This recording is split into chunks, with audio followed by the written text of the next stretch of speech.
V. V. I'm V. I'm V. I'm nigga V.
Hello.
electric coupling module. You said it was nothing serious when I came in. You said you were sure.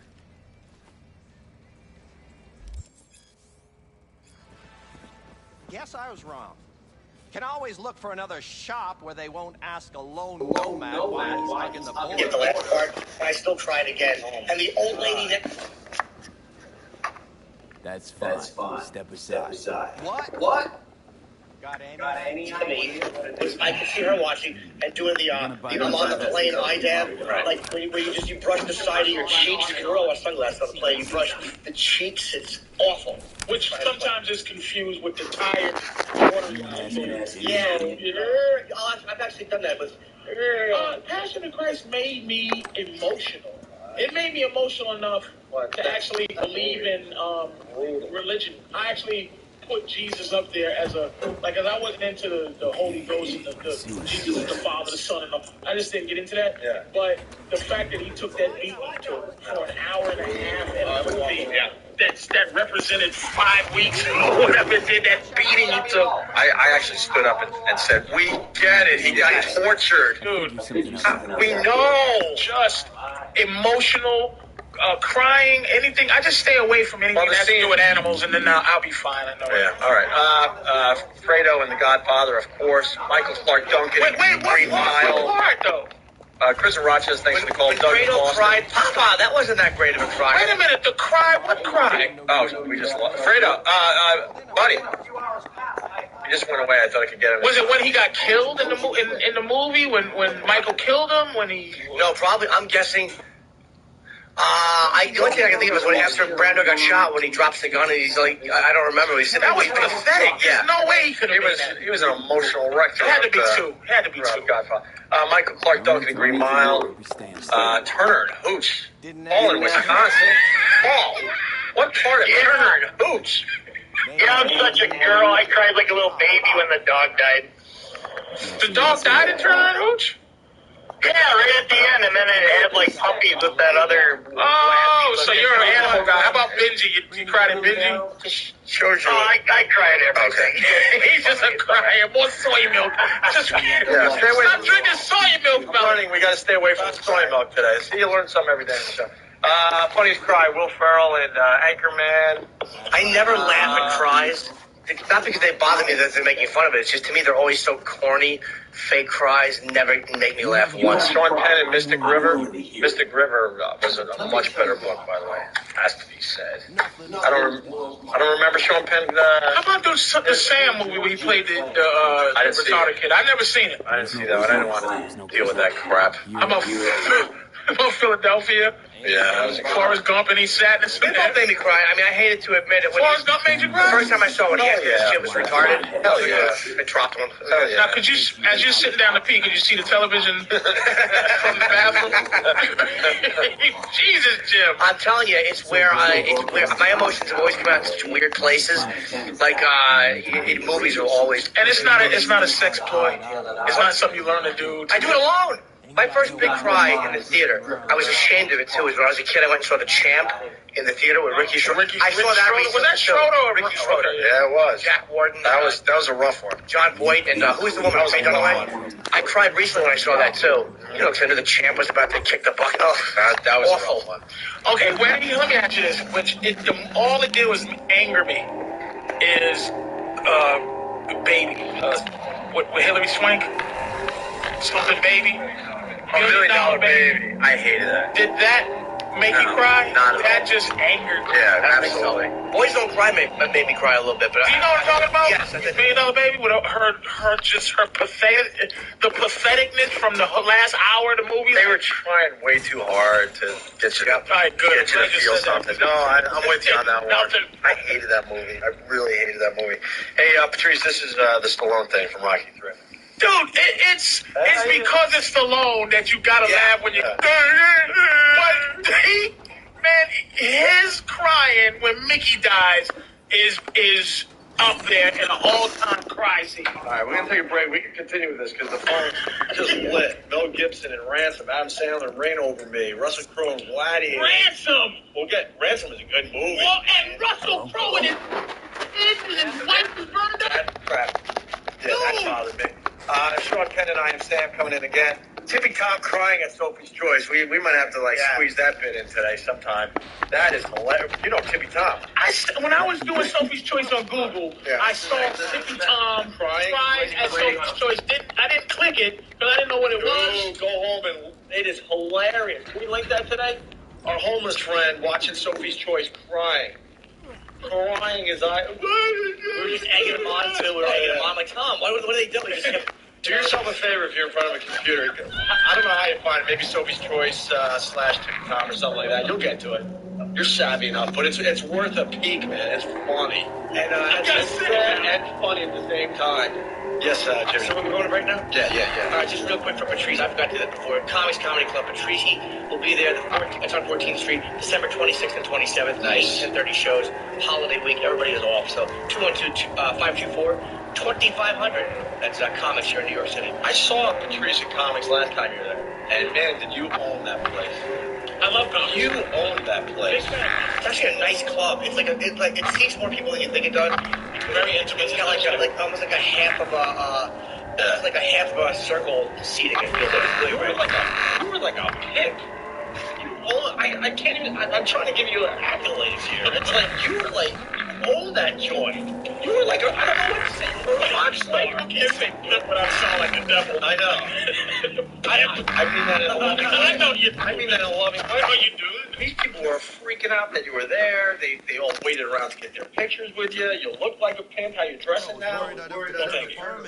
It's just all on the eye, by the way.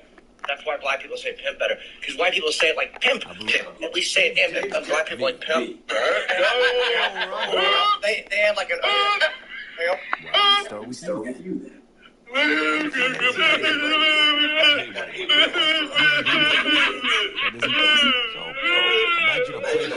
It's also not stop doing Shakespeare.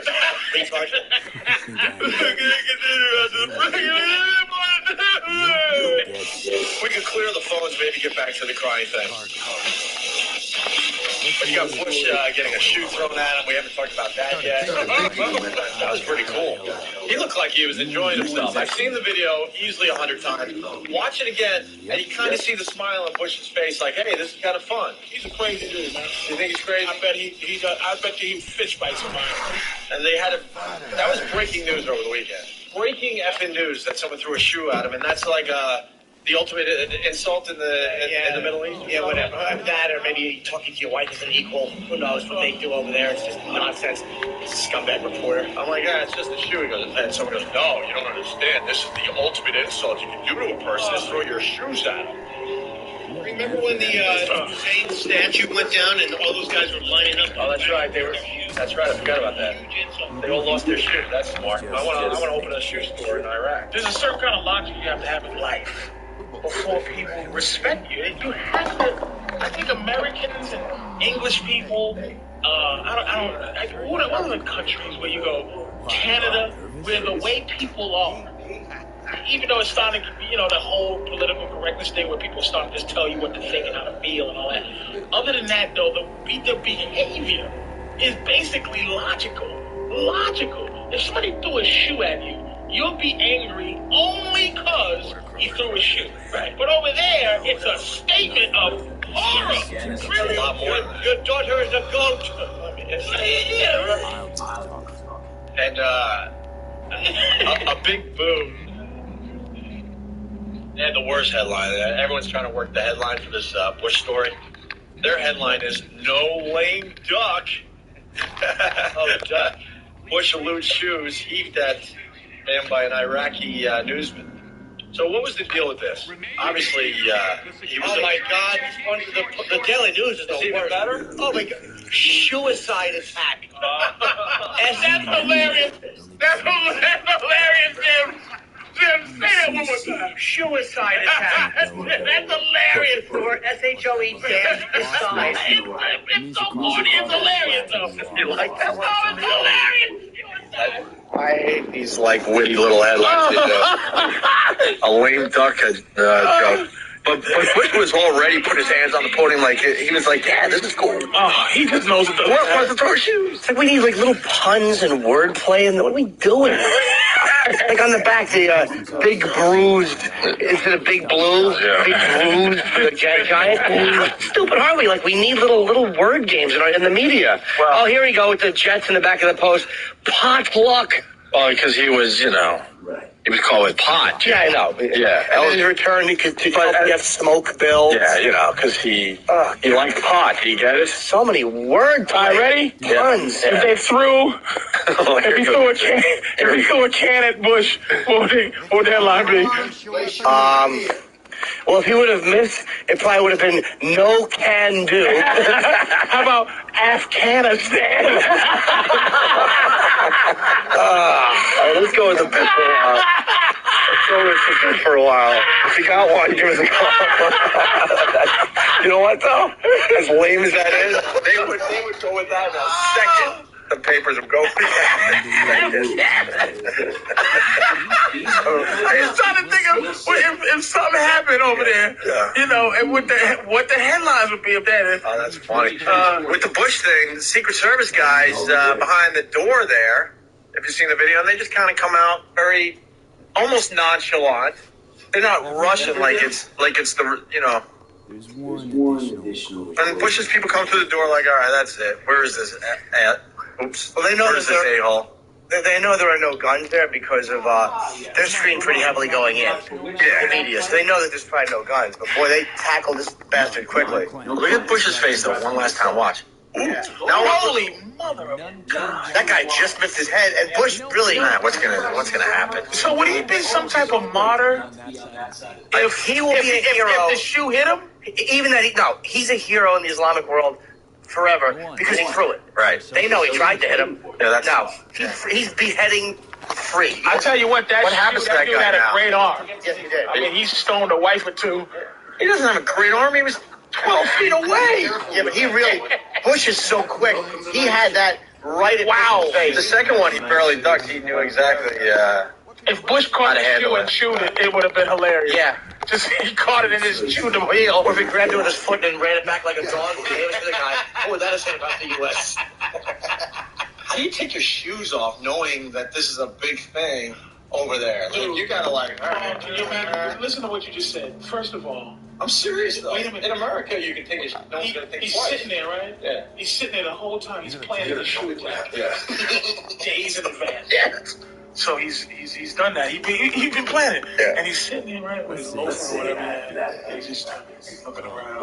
And he's trying to slowly. Yeah, like that's what I mean. he's getting his shoe off. Because I think even if you made a motion for your foot, in that situation, everyone's like, oh no, the shoe thing. No, you're a reporter there. They're all media. So he probably did, like, you take your shoes off, you just take them off without, you touch it like with your feet. With your feet in the back of the heel. Yes. Slide the shoe So off. he probably took them both off, but he was dumb. He ducked, he threw one, then ducked and picked it up and threw the other one. He should have picked them both up. He was thrown fast. He was a quick little He had it planned. All right, let's go to the phones here. Tom in Chicago. What's up, Tom? Looked like a case of jiu-jitsu. Let's go to Anthony in Ohio. Anthony. Can you believe it? I'm surprised that wasn't What up, Anthony? Yeah, shoe fly shoe. Shoe fly shoe?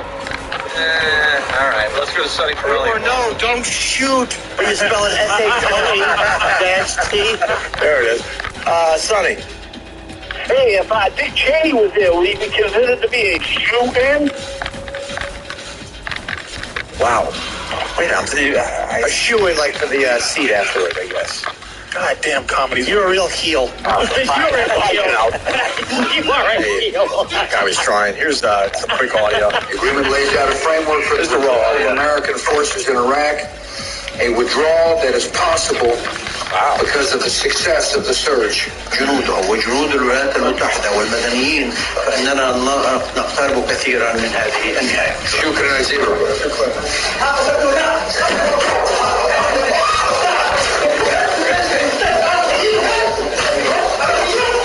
Wow, you know what? Hearing the audio, did anyone else think that he was ducking in the beginning of this? And just kept going? Listen to this. The agreement lays out a framework for the withdrawal of American forces in Iraq, a withdrawal that is possible. Yeah, right there. Right there. Possible. I thought, wow, he's smooth. He's continuing. But that wasn't the moment when the shoe went flying. Yeah, and he missed. What a nerd. He should have hit him. Not because I want the president. He didn't. I don't want them. No. Not That's that. amazing, man. Hold on, because I could probably get a visit today. What I'm trying to say is the guy was 10 to 12 feet away. He probably should have hit him. Oh, yeah. I don't want to see the president's, hit by a shoe by one of these savages. Dude, that is amazing video right there. Yeah. It's really violent. Yeah. that dude was violent. But how unflappable does Bush look? Anyone that thinks that Bush is not... Wow! He just ducks. Wow! And he doesn't bat an eye. Let's go to Chris in Jersey. Chris? Wow! It was sneaker attack. It was a sneaker attack. Damn it, I wish I had thought of that one. That's a good one. It was a sneaker attack. Let's go to Fletch in Jersey. Fletch. Hey, good morning, guys. Listen, if he had been hit in the head, he could have been listed as the sole survivor. The soul survivor. The soul survivor. That's not bad. OLE. Wow. All right. We're looking for other ones like Patrice, though, if it was something else that was thrown. Wow.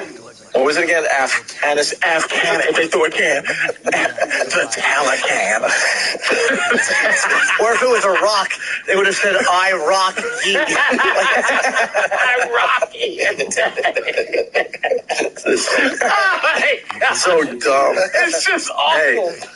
Hey, a lot of we'll go back to the phones in a second because they're coming up with their little headlines, but a lot of people getting fired, as we all know. Yes. And you got to borrow a line from Chris Rock, with this CEO getting killed. What was his line? I understand. Oh, yeah. I understand. This guy... what's the whole line, the Chris Rock? I don't condone it, but I understand it. You kind of understand in a weird way, right? I don't know the whole story here, but... It was a Christmas party. Yep. This guy got fired right before Christmas. It's amazing. And I have such a disgust for business people with the way they're handling this economy, how they all want to be bailed out, the companies all want to be bailed out. I haven't heard the word bailout this much in my day. But they just want to keep spending in people's mouths. They really are. Cliche to a lot of these guys in business that are all done, they really are. They're like true We're gonna lay people off, fire people. We're gonna get bailed. Everybody bailing. I don't even know what it is. Yeah, everyone is definitely sick of hearing it. But what I'm saying is these companies want you to take care of them and to protect them, and they don't like the Bank of America. Didn't they get they wanted some kind of protection, but then they didn't want to help these people who lose their home, whatever it was, these union workers. Yeah. They're just scumbags. 30,000 people. Here's the big problem with me, though, in terms of that. Your job, most of those people want to get fired, their job is to, on behalf of the higher echelon of Bank of America, is to tell me something bad. It's just to inform me that they're going to destroy my life in some strange way. It's hard for me to look at that and go, I feel bad for you. I feel terrible. It's really difficult because a lot of those people are customer service people who are awful to you. They don't help you. All they are and all they do is read policy. And the only thing they really do is read what the bank says. We're going to F them. If they don't think that the bank is going to F them now they see it. 30,000 jobs in Bank of America. 30,000 people are going to be 30,000. Every week we get a number like that. People who make the best, a lot of these businessmen, guys who retire or who are responsible for it, very rarely will fire themselves. And this guy, somebody has that before. This one guy, he shot the CEO at a Christmas party, he killed him. And you have to think about the family of this guy. In terms of the whole cop thing, you meet a cop, you go, wow, you meet cops, you know that's peaceful. But ultimately, when somebody here, a cop gets killed, you don't feel bad because of the whole moniker of being a cop. So the idea of a dirty rock CEO is almost, some kind of justice, but the dude is a person with a family and all that. But the idea of what a CEO is, the image of it, that's what your life is. And it should happen. That means, kill a GMC dude, you know what I'm saying? Vancouver man who was fired just a day before a shooting at a company Christmas party is now charged with first-degree murder. The victim has also been identified as the suspect's former boss. I got a client. Wow, a day before the Christmas party? That's what I don't understand about these poor guys. It's like, he's 61, this guy. How about you let the guy get through Christmas? We do it on the 28th. Well, If you need to do it, well, they would argue that they need to do it before the New Year.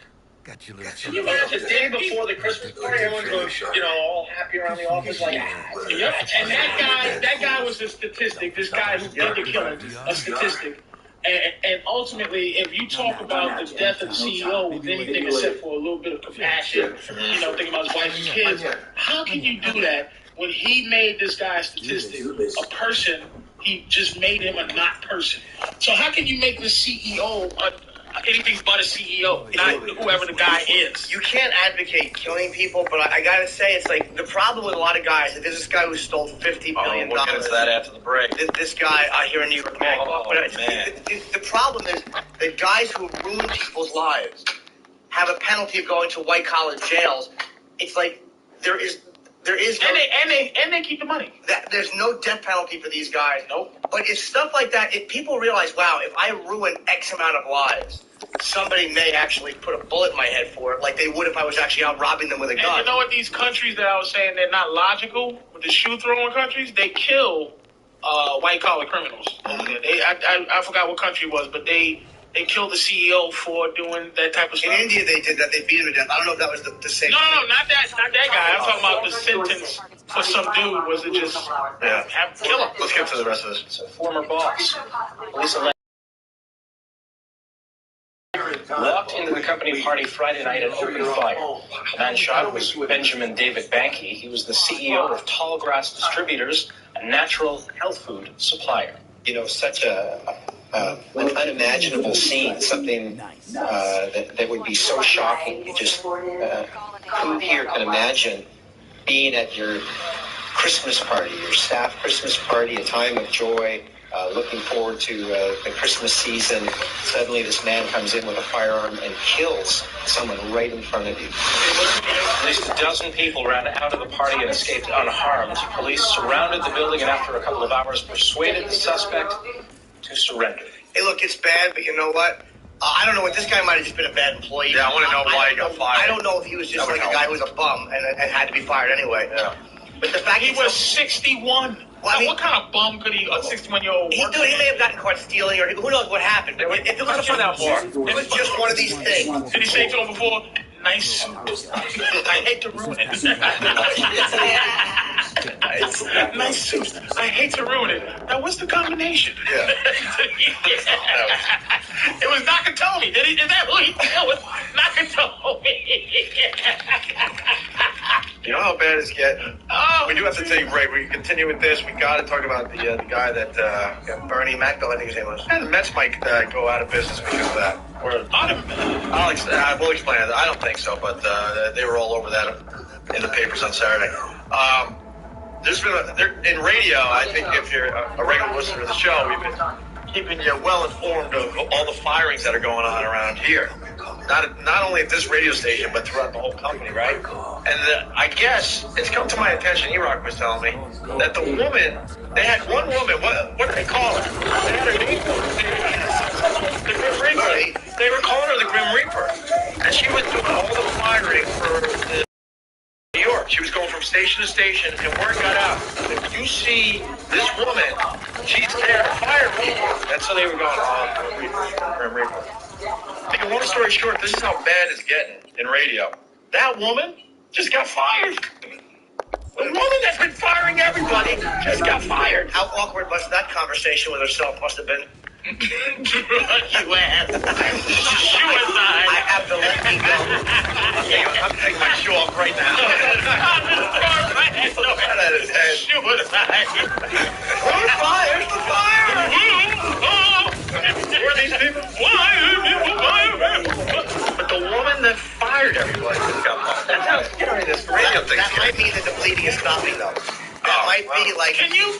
Look at you with the hemp thing. That is beautiful. That is good. What? No, what you? It just is so emotional that it's the people who are willing to do that. When you say this woman is willing to be that person, it's so wonderful that she got fired. I don't know who this person is, but if you're listening, It's wonderful that you got fired. You know why? Because you took that job under the idea, right, that she's feeding her family. And what about my family? I'm just doing my job. Well, don't do that as a job. Look at you. You have nowhere to turn. You're the Grim Reaper. Now you're dead. Enjoy yourself. You know why I don't fault her? Just because it's like most people in that job. I don't know what her job title was. It might have just been regional something.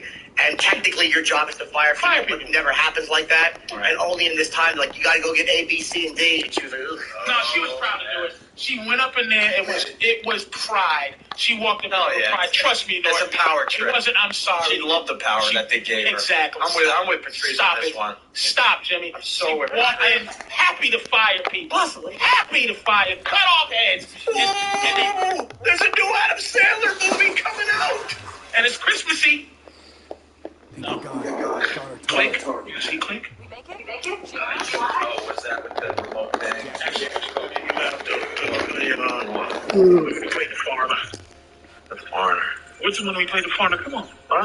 Zohan made me laugh. Really? I see that advertisement on demand. All right, I'll take a peek. Don't ever speak to me again. What did you say? Don't ever speak to me again. What did you just say to Yeah, you had one. What did you just say? Not suicide, the one that was... Zohan's good? Zohan's... How the girl fired herself? Yes. Yeah. That was a trade-off. I get to say Zohan was good. She probably went, "You're fired," and then she probably jumped into the other seat and went, "What did I do wrong?" And then she jumped back in the other seat. You know what I did wrong? I kind of like it. I know what I'll make this into a one-person show. I kind of like it a little bit now. Zohan's good, though. Zohan... Right. There's some things that it's so absurd it makes you laugh. I'm gonna take a look. It forces you to laugh. I'm trying to find Step Brothers. They haven't thrown that on demand yet. I saw a scene out of Step Brothers when I did my. Oh, we gotta take a break. All right, Mike said we gotta do a break. I will say it stunk. All right, should we do all this when we get back? I guess the scene I saw stunk. Boys being boys. TV. Yuck.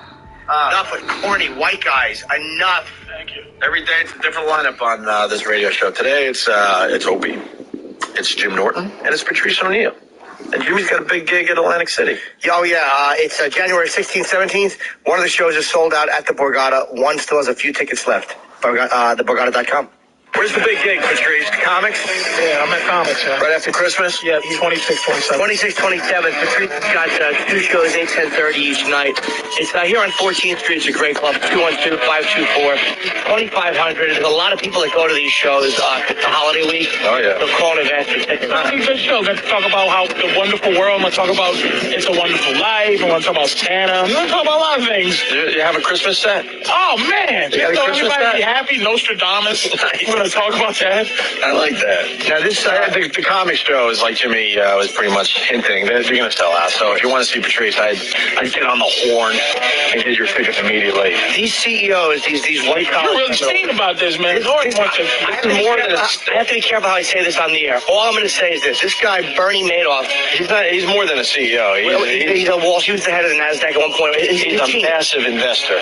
$50 billion. But it was like people like this couple Can you here. explain for the rest of the country? It was some type of I don't know how he did it. Mike, do you know he was a big... And did he need to? No. Did he need to? He set up a fund back in 1960, and he started setting up fake trades where he would tell people they were making money each month, but he never sent them the actual paper trades. He created fake... Since 1960? Yeah, since 1960. This is how he's been existing? Slowly been doing this. And he said that he would never tell clients, he said, "I'll never tell you how I make your money," and they could not go online and look at their accounts. They had to get paper printouts. Well, after that, which they probably are. That sounds a little crazy. And the guy that was monitoring him, the accounting service, was way out of town in a small cubicle-sized office with only one guy monitoring the assets or the alleged assets of this $50 billion hedge fund. Everybody wants to believe And these investors wanted to believe. And like, why aren't you questioning any of this He stuff? made it real exclusive. Every month you get a statement that says, oh, we're up 8%. Oh, we're up 9%. Oh, we're up 10%. And they say, well, I got a friend who wants in. Sorry, you can't get in. So they begged. People begged to give him money. And it comes out. It comes out over the weekend. And what? He took $50 billion from the people. This guy is there. There's one family here. Sorry, Mike, to interrupt you. There's Wait one a minute, family here. but we didn't get to why, because I know your point of view, but I want to feel why he should be. Right now, I don't know if I feel as strongly. What did he do? The money, he would, like, say, you and Opie, say I'm the investor. This is very, very, very rude, but I don't understand it, too. Say, like... That's the beauty of us, by the way. You and Opie... How we try to figure this out. Because I want to be emotional like Jimmy is. I was on the floor once at Wall Street, so I feel like I know a little bit about Wall Street. I'm Bernie, right? Mike, you tell me if I'm right. I'm Bernie. All right, now, you're Mike, Bernie. Patrice, and Opie... Who am I? You're Opie. You guys all want to invest some money. I want to be cooler than Opie. All right, you're Chip. It's Mike, Patrice, and Chip. And Chip's, I get it. Chip's Oral Servitude is a company. And say that, we specialize in draining that area. That's their company motto. And so say Chip gives his money. Chip's Oral. Yeah, it's Oral Servitude. Chip's Oral. Yeah, it's a very big company here in Chelsea, New York.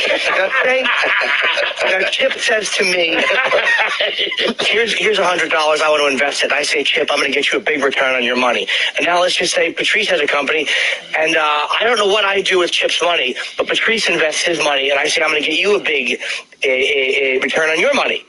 Now, I do something, this is what I don't know, with both of your money, that's not good, but I use Chip's money to make it look like you, Patrice, got a big return, and I show Chip, I use your money to make him think he got a big return. What I read about it is that ultimately the key of this guy's scam was that there's constant investors, which means this. Investing, the great thing about investing, you have to wait many years to even decide that this is good or bad. And what he would do is new investors, he'd just take their money and pay off a 10-year one and go, hey, see what's happening here? And it was very hard, by the way. Is that what I was? Money they said. How did he simplify it like that? People were not requesting their money because they figured, oh, it's still growing. And their he probably had a way of going, no, look, you want to hold it for at least another 5 years. You got a 401k as an investment, really. And that's something that you don't have to deal with for 30, 40 years until you're 65. But you can also look at it online and see the actual legitimate trades. This guy was sending out paper statements with falsified paper receipts for trades, and he was paying some people off. But this fall, when the market started really crumbling, people started demanding their money and reclaiming. This guy tells you rich people aren't any smarter of course than, Joe Blow. They don't even have to say that. Tummies, too. Just wait. I just want to say, it sounds like he had an elaborate, pyramid scheme, basically. That's what it's called. It's a pyramid scheme. Wow. Guys like this, because they hurt the economy because they kill regular people, too. It's like really easy to go, who cares? He's ripping off a bunch of rich people. But it's like charities he ripped off. Yeah.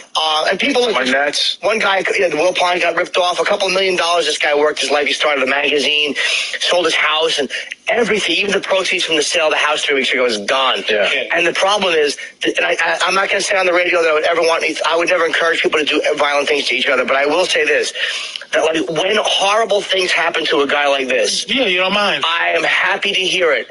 I'm happy to hear it. And I think the problem is a lot of these guys don't suffer the consequences that they're just, if I was running around with a gun and I was robbing people, and somebody grabbed me by my shirt and put a gun in my mouth and blew the back of my head out, I would have it coming because I'm a thief with a gun. The problem is a lot of guys don't have that coming because they're not thieves with guns. Right. So they don't have that fear. Not that you should be shot for every little white collar crime. I think everyone's with you, Jimmy. Well, violent crime, and trust me, I understand, because I said something about the cops earlier, which is once you know a policeman and you just know him, and you know him as a dude and not just as a CEO, right? It's the title, CEO, and again, I'm with you because we gotta be careful on radio and stuff, but dude, to make it fair and to make it clear. That dude, if something like that happened to that dude, somebody just threw him off the top of a roof, how could you feel bad for him? I couldn't. I could feel that. How could you feel bad? No, they can't do that. I wouldn't even feel bad for his grandkids. How could you feel bad? I wouldn't. Hey, Stumpering, grab the mic again real fast, because the paper was talking about how this could be big trouble for the Mets. I don't think so, but well, Fred Wilpon had invested allegedly upwards of $300 million with the guy. $300 million, in his investment firm as well. But they said apparently that's nothing compared to what he's got, or it's not going to. $300 million like is nice. But Major League Baseball has apparently asked for an accounting because they want to make sure the team is financially sound. Okay, I think it's a non-story now that you're about it. There's a pension fund in like Litchfield, Connecticut that's in danger because they're lost. That's where the government should step in. When people's pension funds have been messed with, an individual, that's where the government should step in and go, you know what, we have to give some money. Instead of these corporate scumbags who have caused the problems, people whose pension funds got raped, they should be taken care of. You're right, Jim, and I would let Dodge Viper go. I'd let Dodge Vipers go. I'd let PT Cruisers go. I would let I would let Jeep Liberties go for some old person to get their life savings. You know what? You come up with great bits. Cars we don't need. I would get rid of love a few that. models, and I think that the big three would be okay. I don't. The PT Cruiser. We don't need worst idea ever. We don't need it. We don't need to bail out. Those other cars we hate. We don't need to bail out these companies.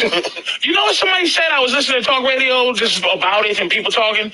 Is like these car companies, and it's like, well, why don't we bail out other unimportant things that are outdated? Why don't we bail out the cassette tape companies, or the leisure suit companies, or the long cigarette filter companies, or the monocle eyeglass? Why not bail out every company who's outdated? What about the 8-track company? That's what I'm saying. Bail out. Go under. These cars. You know, I got into a limo, a car service.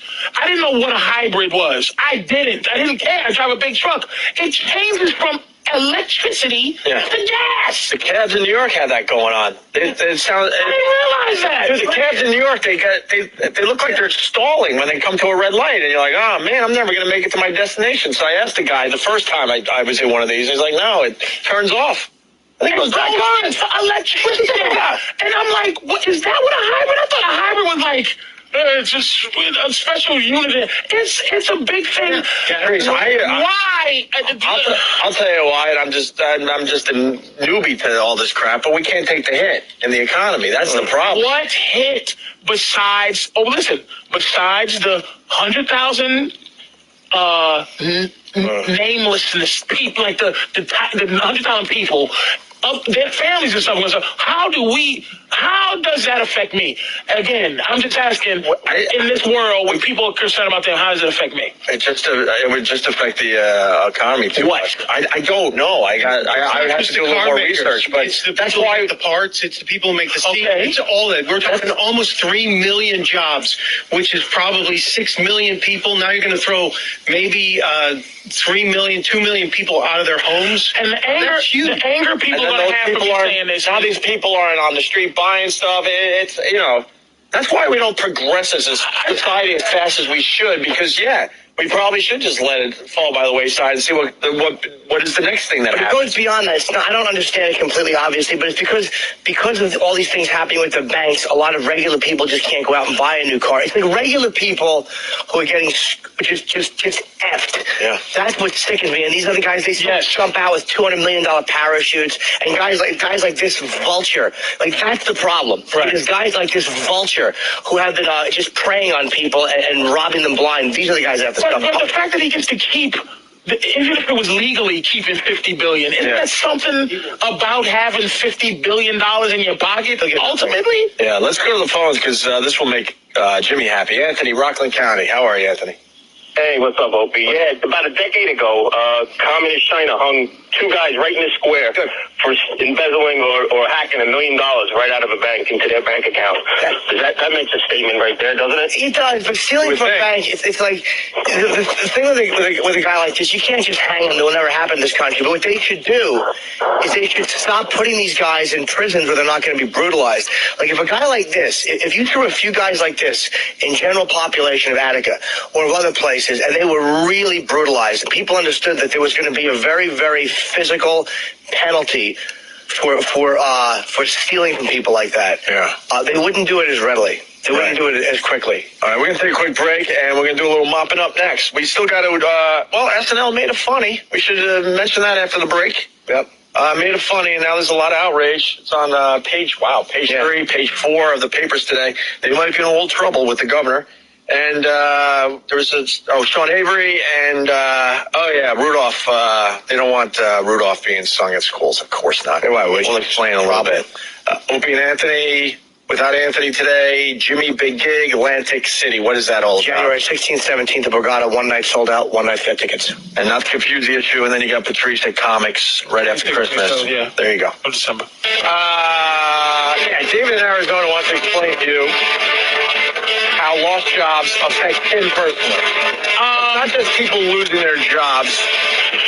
It makes other people lose their jobs. Do me a big favor, man. I know this, right? Before you get into this, so you do know this. I don't want I understand one thing. Good is good if it's good for me. And that's how we all live. It really is about my problems. And I understand you have a problem, but what I want to know is, what is it as a people thing? I don't want to hear your problems. I want to hear people, because this economy thing is about people. We make the economy. We make the rules. We do this. What is it about what we doing that's effing us up? Not, hey, dude, I lost this because I work in a rubber factory and the guy who buys the rubber stuff from me. Look, I want to know that's how this America right affects there. us. What's our attitude that's making it happen? I got an answer for you guys. All right, go ahead, David. All right. Now, what happens, all these guys start to lose their jobs, they flood the market with unemployed people. And what that does is it devalues employed people. So me as an employer, and I have 20 employees, I'm looking at a huge stack of applications of people who need jobs. They'll do anything for it. And I'm going to get better employees. I can pay them less money. I don't have to bend over backwards for the knuckleheads that I got. So that's how it affects the general public. How it affects you, Patrice, is that the people who don't get hired, they're the ones who are taking your truck and stripping off those stock wheels. That's how it affects you personally. Wait a minute, though. Let me ask you a question. Bring the show full circle. I kind of agree with David. But okay, I'm not disagreeing with you on this, but it's almost like, okay, cause and effect. It's like, are there any criminals who are criminals out of necessity? Or are they just criminals? They would be criminals if the economy was good, if the economy was bad. But how many people to be a criminal? I would say out of necessity. We've been joking recently that because of the bad economy, you got some of these fast food workers, let's say, I just threw that out there, lose their jobs. Now, those same people that would have been, serving your burger, they're now hitting you over the head with something and taking your wallet. I completely believe that. Most criminals. I agree with Opie, and everybody agrees with Opie. As soon as those people lose a job, they're coming after you. Now, the only thing that people really want to know is, Patrice, is that we have 2 books of Jimmy's. When's yours coming out? Yeah, I told you. Are you writing your book? What am I doing? Well, let's go. I had to slow down to take care of my stolen truck and my sarcastic stock wheel friend thing. I heard him. His attitude towards me, you small business jerk. I can't even finish. And his story was, I'm fine. This is Mr. Pain and Suffering. Ooh, basically, he disguises the most. He said, ooey, I get to fire the guys who work for me to hire a cheaper, better product. It affects him in a good way. Yeah.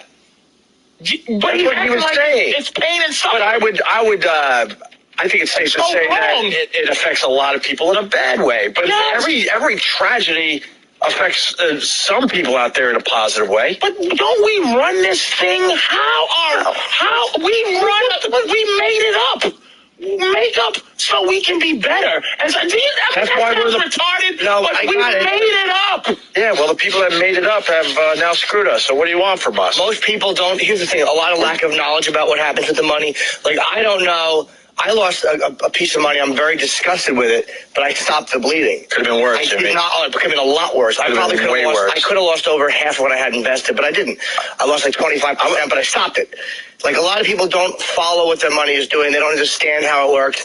And anybody... Like Anthony in Atlantic City. He had no idea what he's doing. Stop the bleeding, Anthony. Stop. He'd actually be better off investing with this guy, Bernie. But, like, anybody can get caught in that one. Because even people that and can I say to people, don't get me wrong, man, I don't have a dime. I'm saying to you, explain to me. Because, look, I'm diabetic, but we are a selfish country, and when I'm saying diabetes is not my most upset about disease. I'm not a diabetes guy because I have it. Mm-hmm. But that's how we live, is that if it affects me, that's when I care. I'm saying in terms of how does it affect us as a people, not that I don't care about your issue, but listen, if I suffer too, I suffer, but please tell me, what can we do? The people, I'm saying, it's the people allowing this to happen, dude. We the people? But I'm telling you, power to the people. That ends a long time ago. Allow each other to just do bad things to each other. We the people went out the window. Now we're just a bunch of lemmings just sitting there waiting. Police are getting laid off, Opie, right? They might in New York. Yeah. And people are scared that the crime will go up. It certainly will. But what I'm saying is, the police...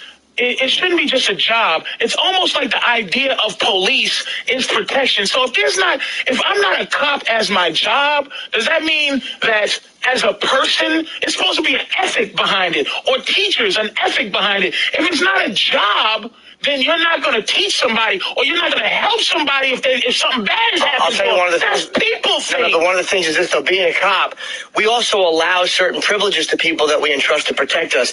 Like, the big one is the ability to carry a gun and the ability to carry an authority, like with the badge. Yeah. We give that privilege, so we don't give each other as citizens that privilege. So it's like me as a regular guy. Anyway. No, but I'm saying me as a regular guy with no gun, I have no power. Right. Like, I can't walk up to you guys and go, hey, stop fighting, or what am I going to do? Nothing. But you're saying, when it says that stop fighting and it's your job, ultimately, still, there's supposed to be some sort of crusading idea that, you know what, this old lady's getting beat up. I'm going to be out of it because it's not my job. But if it was my job, the only reason I'm going to help this person get out of this situation is because it's my job. No, because I have what can protect me in order to help the situation. Most cops have guns. They have nightsticks. They have other police they can call. It is strength. If you carried a gun, it's strength. Would you stop crimes? No, because I don't have the authority of the government. I'd be thrown in jail for it. No. Would you as a person, see what I'm saying? Would you as Jimmy saw something bad happen to somebody in the street, and if you had a gun, yes, would you stop Absolutely. that? Absolutely. That's what I'm saying. Absolutely. As a person. You would assess the situation and how much danger you're really going to be in if you pull out the gun. But yeah, I think... That's what I'm asking. Absolutely. Hey, because we got to go, and we could certainly continue on that subject for a while, but as comedians... because I'm not a comedian. The SNL skit. Yep. About Governor Patterson, excuse me. What do you guys think? There's a lot of outrage now. I didn't see it. The governor himself is very mad. And in this article, it says, the governor of New York, for the people listening all over the place, is blind, legally blind. You can see a little bit, though. Well, he actually wrote a very scathing letter on a tablecloth and attempted to mail it. with an I overlapped the F. Yeah. But he had no idea. Fred Armisen plays him, Patterson. He also did Obama on SNL. It's a very funny bit. And he plays the blind governor, just like holding the chart upside down and walking onto camera on his cell phone, not knowing that the camera. They're in the middle of doing a skit and all that. Good. It's good. It's good. They should be doing it. And the reason he doesn't do that, by the way, is because there's people that say that are making sure he doesn't. He's got to trust the people around him. And the same reason he's mad is because those people told him to be mad. Yeah. He didn't even see the skit. You don't even know. This is my problem with the whole thing. Governor Patterson says this: I can take a joke. Okay. I stop right there. No, you can't. Well, yeah, I can take a joke. Don't start with the I can take a joke, but, and that's where he goes with this. I can take a joke, but only 37% of disabled people are working, and I'm afraid that that kind of third grade humor certainly adds to this atmosphere. Let's just say I don't think it helped. Yeah, but they're not trying to help people. They're just trying to make people laugh. Yeah, the comedy exactly. Hey, dumbbell, how about the fact you're governor? That kind of helps a lot more than any of the money it hurts. Exactly. You got the biggest gig in the world. I think he said it was because the juvenile, whatever, was just was the whole bumping into something, 3 blind mice thing. But that's what he didn't like. It was the fact that they made fun of you doing the most basic thing. I'm a blind idiot walking in front of everything. That and then he wanted to say that 37% of something, only something, 37% of disabled people work. Well, it's not bad actually. Almost half cripples work. Honestly, not bad. Not bad. What percentage of them drive though? Or throw baseballs for a living? Very small, I imagine. Or proofread. Come on, man. But as comedians, we just gotta stop. As comedians, it's ridiculous, right? That's what I'm saying. All of that is just everything is. There's some things that bother me personally, but everything is on limits. I know where you're going. I completely agree. Man. There's things that we joke about on this show that affect me personally. I'm not going to be, now we've gone too far. You just let it go. Yeah, you stop being selfish. Just let it go. Everybody's selfish. This is the thing we have to do as a people real quick is this. Admit that all you're concerned about is you. Yeah. Stop acting like this is about everybody and this. You're selfish and all you care about is what affects you. That's when we'll go to the next level. Stop lying. We've taken hundreds of calls from people that love this show until it affects them personally. Yeah. Stop call up. lying. Like, dude, that segment, not for you. Go somewhere else. Yes. Stop your moral fiber and stop trying to make deals with God but you know what? At my expense. This story will have legs, and SNL will not be doing it. It won't have eyes, though. And SNL will not be doing it. I love it, man. And, SNL will not be doing any more blind humor. You watch. Just kind of like how this company folded and we can't do Asian humor because, Asians don't have a sense of humor, I guess. That's what I learned about We got to head over to the other place. We got to head over. Yeah, we're running late here. All right, here's the deal. In New York, it's spin the format, I believe. What format are they trying now there, Stunt Brain? Oh, we got some rock. It's rock and roll. What kind of rock? They got a little bit. The last I looked, it was alternative rock. Now where are we at? It's a little more classic. Now we're trying classic rock? Yeah, and it's 92 minutes of music right after us. Actually, not right after us, like right now. They're going to play a sweeper right into some song you've heard a million times. So check that out. We'll see you guys tomorrow. All right. Patrice O'Neal and Jim Norton today. And in fact, tomorrow, I do believe. I think. Did we get an update from him? I just know he was trying to get into the World Series of Poker or something like that. No update. All right. And we got a Penthouse Pet of the Year coming in, so we're a bit distracted because we're looking at all the fun. Me and Patrice have the same. I didn't know Patrice loved big pussy lips as much as I do because that's my fetish, and she has nice big pussy lips. She's a very sexy girl. Yeah, we're going to get her naked. Why not? Let's go old school. Let's go to the Troopers. Let's have her put stuff in her vagina and stuff. What? Yeah, let's go red eye today. Red eye, Jimmy, what? Do you really tonight? Oh, I thought you were doing that as a bit, like you want me to push No. Oh, you're just confused. Hit Sam while Jimmy figures it out. You on red eye tonight? This is you on red eye tonight? No. What's happening? What happened? I don't know. What happened? All right, Jimmy, you figure that out. Hey, Steve. Sorry to interrupt you because it was supposed to be Gutfellas coming in. When is Gutfellas coming in? Wednesday. When is my red eye? Thursday, are you sure? That's what they told me. Who told you that? His main guy. Can I see that paper? Absolutely. All right, good, because we want to get him in to talk about Red Eye a little bit. A show Jimmy does a lot on Fox News. You're regular on that, right? Every week? No, they have me on at least once every 2 weeks. But they've been. I like Greg. I think he's funny, and they've treated me great. Yeah. I mean, he laughs a lot. He's silly. Would they add another regular? You think? No, I mean they have him. They got Bill Schultz, and they usually use like a Fox anchor, someone who works for Fox. But I mean they're pretty edgy as far as content's concerned. It's not very late. Yeah. All right, listen. Well, you figure that out. We got Sam in studio. Friday show. I was the only one here Friday.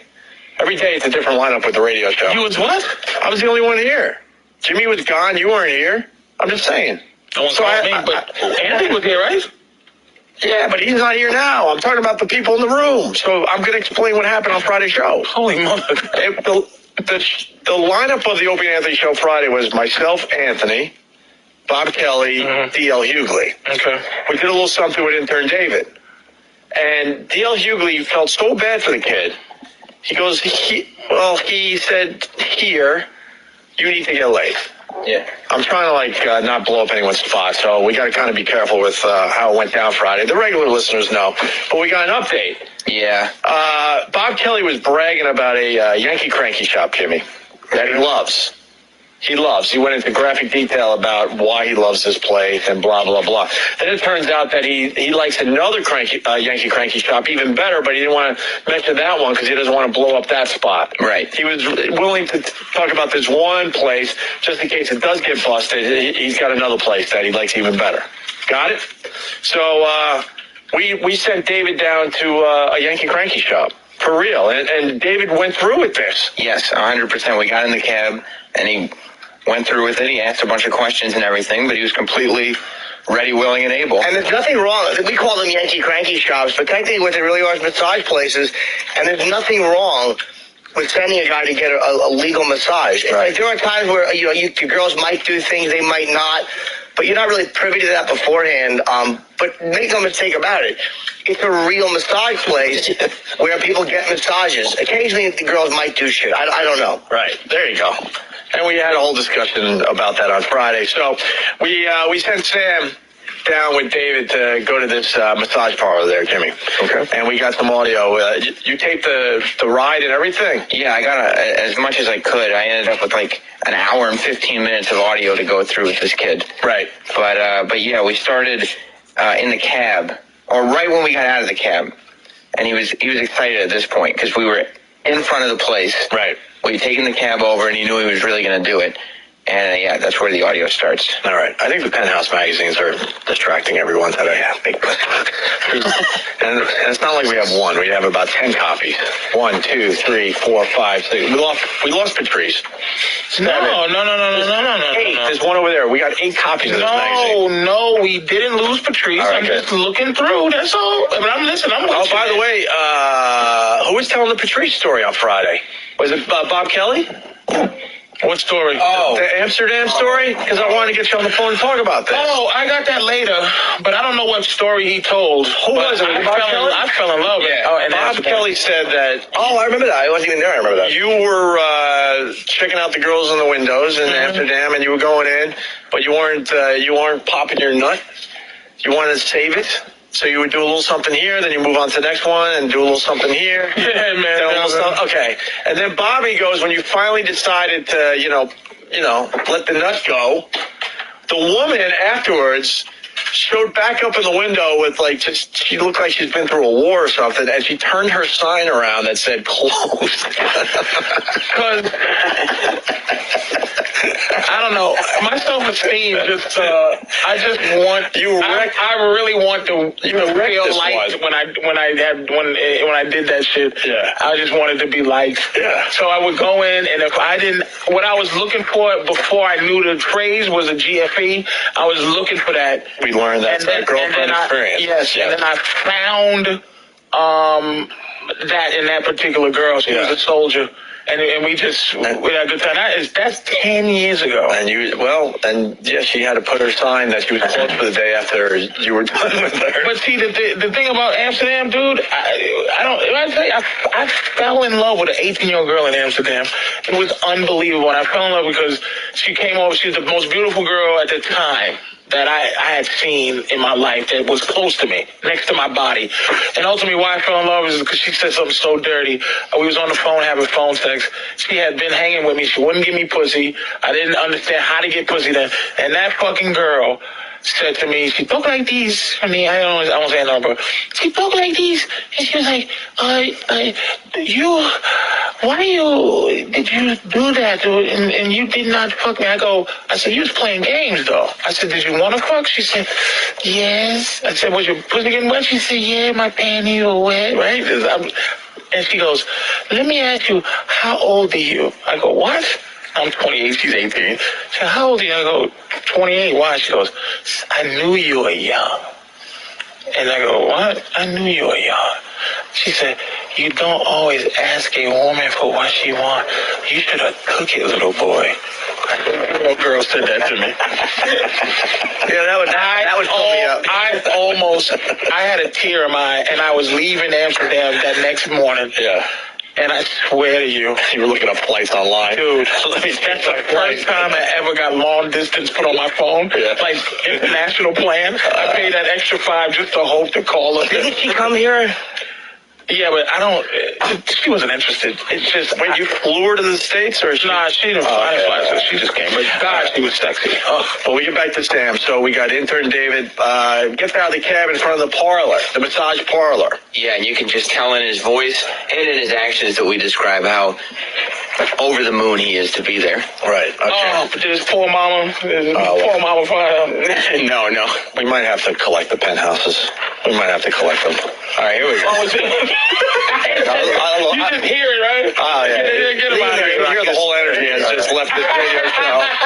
You're right, too. Oh, my You God. are fucking... Look, I would love to look through that magazine right now. Trust me. You are being you being very correct with the discipline that you're laying out right now. I'm dying myself. I am just looking at titties. Like, really? Go ahead, Dan. What? Massage parlors? Don't get him, Tiger. Yeah, a little distraction. All right, here we go. David, we just got out of the cab. How much money did you give the driver? I gave the driver $10. How much was the bill? $9.30. Why didn't you give him more than 70 cents tip? I don't know, because he gave me $2.05 and I didn't want to give that much, so I didn't give him anything. I wasn't thinking. I was too busy thinking about the massage parlor to think about a tip. Just had your mind in your balls, huh? Yes, that's correct, Sam. Intern David is out of his mind. He can't wait to get into the massage parlor. He's out of his mind. I got out of the cab. Yeah. And I realized he was giving him $10. And I was like, are you really giving him $10? And Dave said, with the door open, with the cab driver sitting right there, he goes, yeah, do you think I should tip him? And I just started laughing and walked away. Well, let's be honest, though, little Dave. It's what he is. Well, he's not exactly fighting stereotypes. Yeah, I mean, little Dave is little Dave. He doesn't have a bankroll on him, so he could have probably gave a few extra. Yeah. How much did he give him? He wasn't spending his money. He had at least. Really? Yes. Plus, you gave extra cab money. I want to make it perfectly clear. I gave him cab money. It's on the tape that I gave him cab money. Cab money. That's what we spent it on. Yes. David describes his ideal masseuse. Yes, So you did a little pre-interview before he went inside, right? Yeah, because I also wanted to know what his expectations were, and he obviously had no idea what type of a place this was. Now, where are we at with David? Like, is he a virgin before this? Yeah, his never really. The most he had gone, the most experience he had was tongue kissing. Where's he at? Hey, we're getting him. Yeah. He's getting food or something. He'll be in here. We got enough audio to get us through until he arrives. David describes his ideal masseuse. So, David, what kind of girl are you hoping for? I'm hoping for, a nice white American, regular American girl with like a nice body, nice normal sized breast, not too big, not too small, nice normal size. Yeah, and a nice white American girl. Yeah. Any color hair or color eye? Probably blue, maybe blue eyes and blonde hair would be nice. All right, cool. Just a wasp. You thought he was going to go into a massage parlor and get a nice blonde hair and blue eyes. It's safe to say that they don't stock the massage parlors with which is what his. If you saw that in a massage parlor, you would know it would be an actual massage. Yeah, exactly. You just get a massage. That's all you're getting. His excitement was just so not a massage parlor excitement. Oh, I love the innocence of this kid.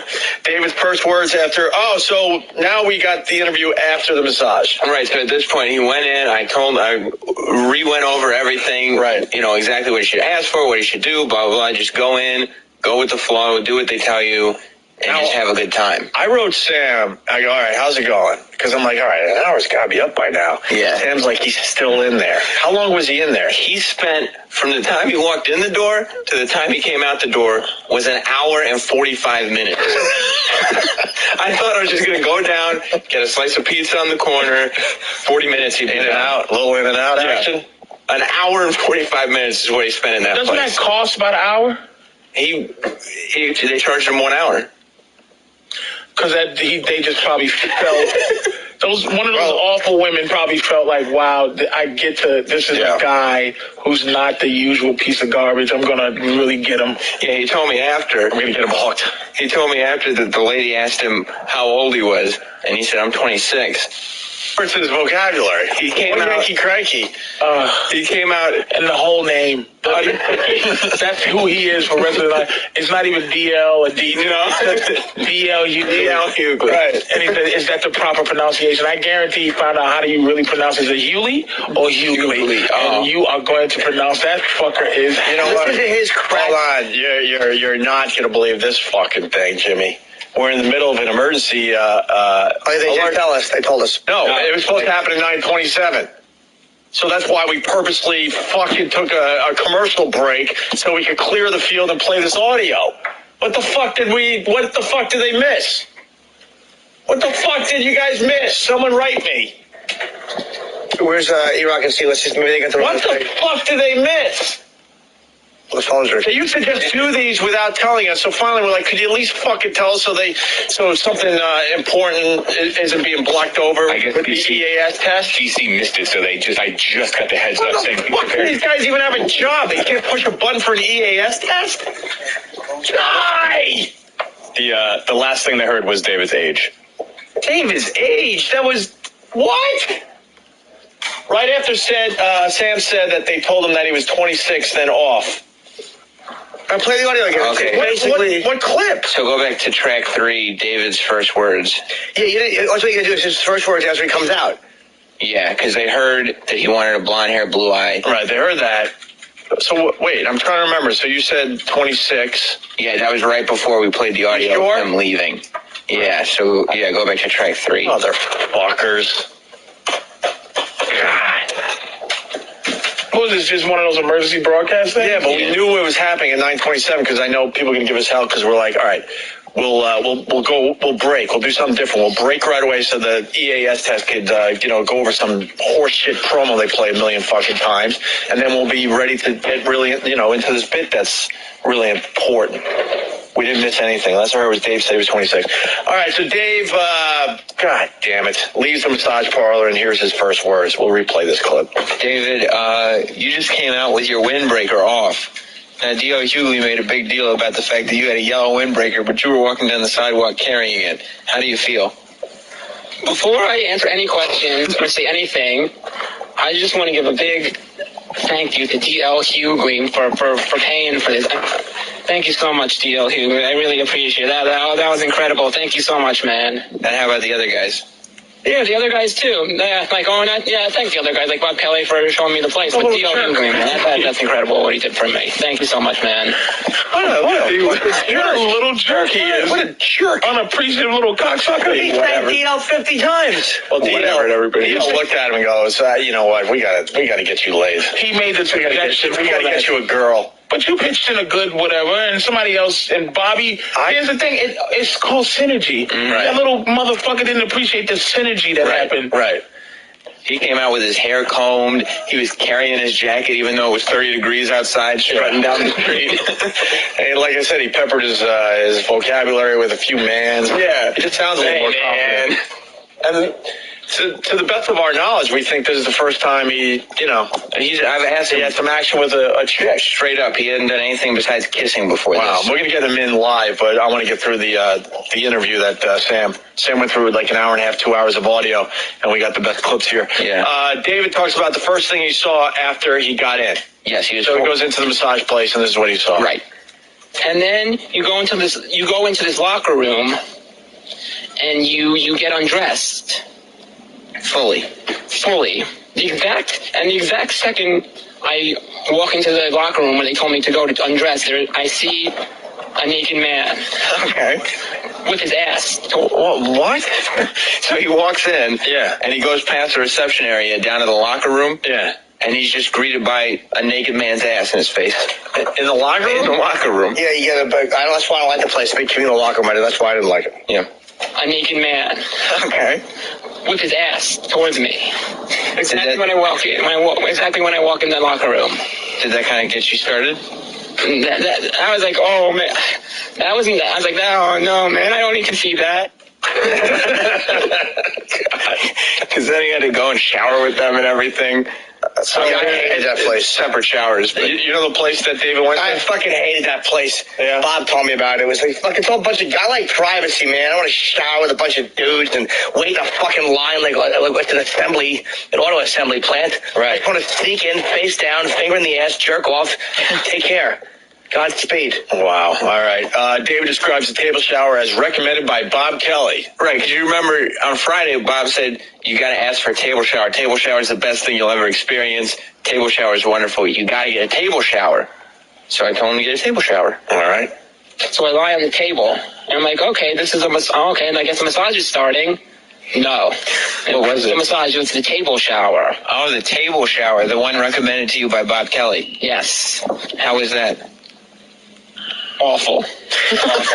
Bob Kelly made a big deal about the table shower being this great, wonderful thing. The table shower was nothing. What was wrong with it? What was it? The woman, I was undressed, took a towel. She took a huge tub of water, poured it on me, then told me to turn around, poured more water on me, then told me to stand up, poured more water all over me. And did you have a towel on at this point? No. And then that was it. That was it. Then the table shower was over. So she just came and poured a bucket of water on you? Came and poured 3 buckets of water on me, naked, and that was it. That's the whole table shower, yes. That's it. At this point, he's sitting there and saying, they convinced me that this was this great thing, and all I have is a locker room full of naked men, a public shower, and some woman dumping water on me. And, David's Jewish. He was thinking this must have been how it was in Auschwitz.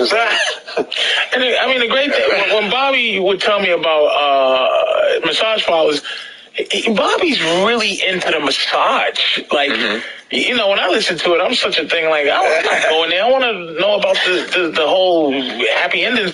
But Bobby's into. So when he tells you, dude, you got to get the back rub, I'm thinking, okay, that's a code word for sucking your balls. But it ain't. It's just Bobby likes to go to massage parlors to get a massage. So you go and ask for the back rub and then they just rub your back. Ultimately, he's thinking like DL should have sent fucking this kid to someplace where it's like, a dick-sucking parlor. Not actual innuendo, but like fucking because he's getting... Slow down.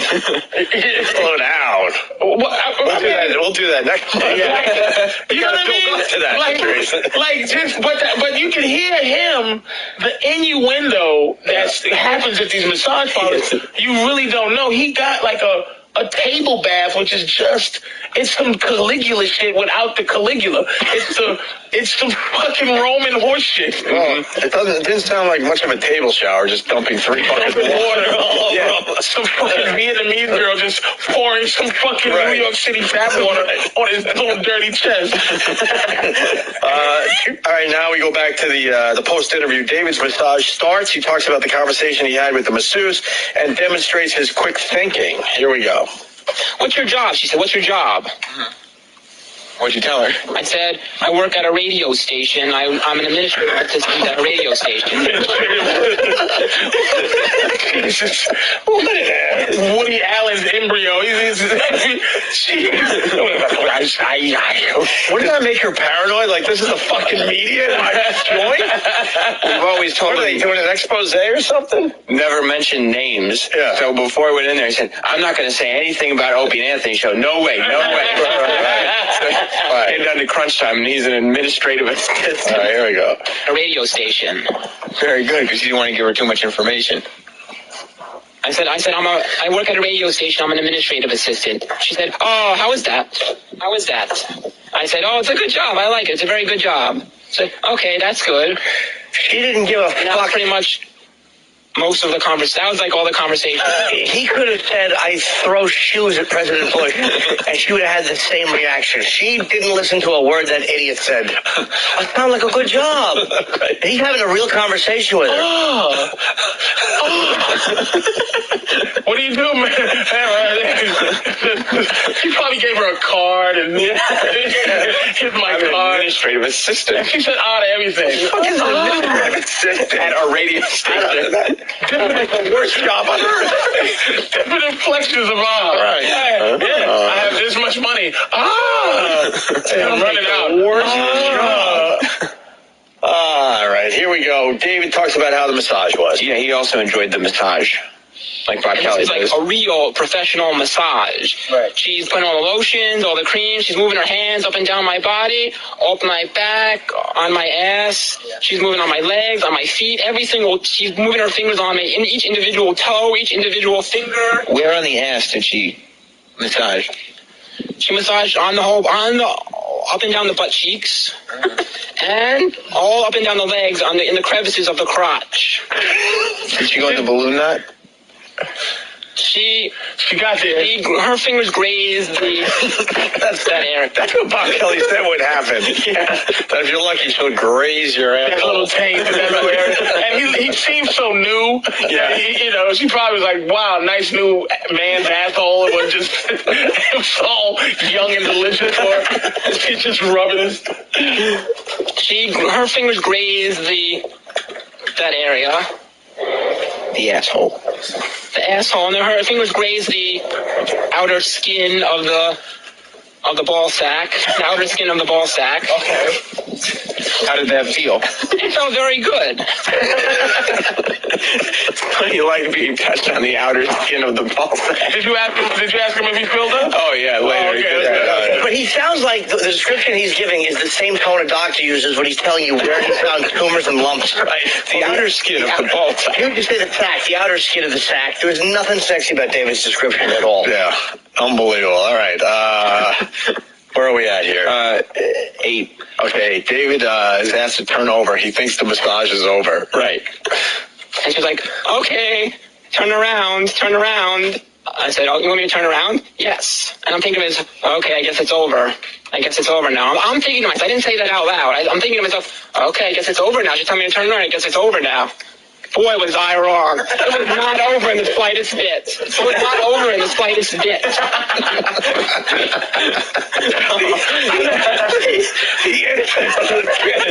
I guarantee he knows how to spell golly gee willikers. Like no one ever wrote it down. I'm sure David wrote down golly gee willikers. Boy, was I wrong. Well, I tell you, he thought that the grazing of the outer ball sack was going to be the big thrill of the whole operation. Oh, he knew something horrible was coming? He had no idea. Boy, was he wrong. Right. Boy, was I wrong. Where is that little bastard at? We can get him in as soon as this part is over. Motherfucker, look at him. He's here. I see him popping around, but we want to get this audio on the air first. David talks about the masseuse pleasuring him. Yeah, this is where it gets raunchy. You could tell that I was getting excited. So she started to slowly get more and more forceful with her hands. Okay. And then after a couple minutes, it turned into a real full-fledged hand job. Real hand. Have you ever had one? No. That's what we're getting at. He's kissed a girl. That's it. That's right. I mean, now dead. Hand job. Real hand job. We'll just say that, okay? I can say hand jobs. This is going to air on XM, so I can say hand job. And at this point, I'm super excited. Yeah, arrogant he's getting. That motherfucker said, I know what to say on radio, bitch. Oh, yeah, this guy, he's going to be our boss someday. That's just how it works in this company. Hand jobs. This is going to air on XM, so I can say hand job. And at this point, I'm super excited. I'm super excited.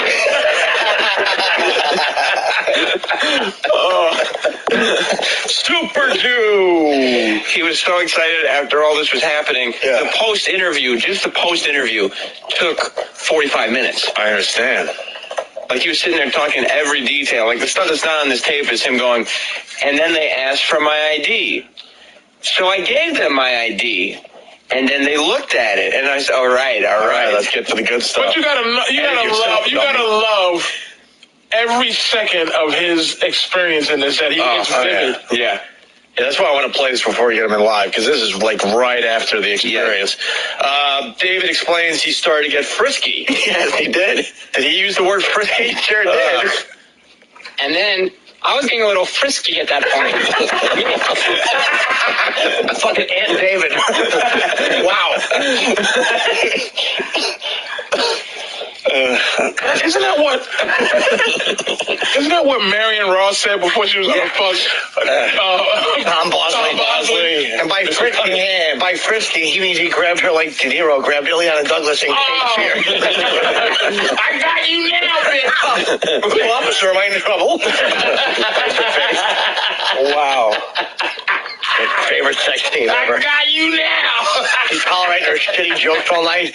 I'm drinking sea breezes. I hope you can afford them. Darling. Tanner in Fargo writes, David is like Borat without the accent. Wah, wah, wee, wah. Whoa. David saying, wah. Super excited. Should be a sound drop. Yes, okay. He's so vivid, though. I love that. Wow. David talking about getting frisky here. And then I was getting a little frisky at that point. Me. Okay. I was getting frisky. What did you do? What's frisky?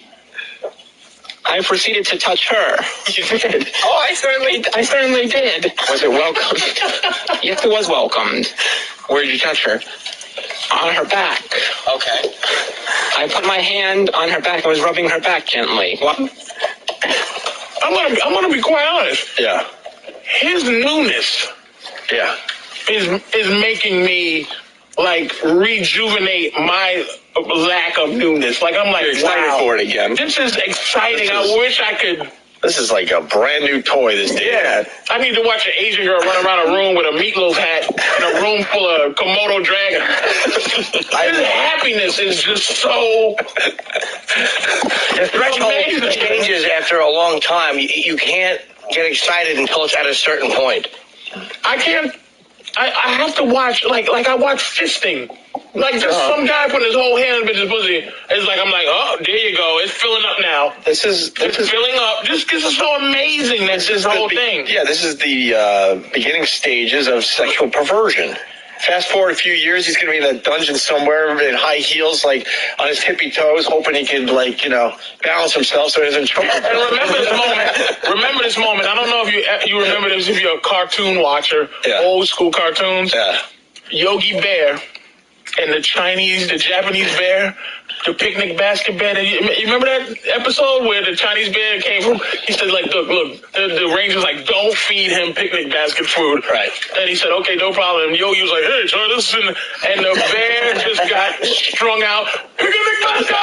And he just started flipping people over chairs and beating their asses for picnic basket food. Can we find That's that the clip? It's the Chinese find that picnic. clip It's great. Right. And he's him. He comes in there straight laced, and it's over now. He walked out of there, and I was down the block, so I was meeting him. So we were meeting him. Before I was even close enough to hear him speak, he just stopped, smiled ear to ear, and gave me a big thumbs up. It was great. All right, let's get back to this. So Dave explains he's starting to get frisky. We're in the middle of that still. While she was giving me the hand job. Okay. And I was really frisky, and I was really getting super excited. Super excited, super frisky. So I took my hand and placed it under her, whatever. I don't even know what the hell she was wearing under. And I was massaging her back underneath her shirt, the back underneath the shirt. And I felt her back and the back strap of her bra. Did that excite you? It did excite me. Someone is saying we got to get all this up online. They all should be ringtones. There's a lot of ringtones in here. I want to find a place to air the complete 40-minute interview. Really? Yeah. It's not a bad idea.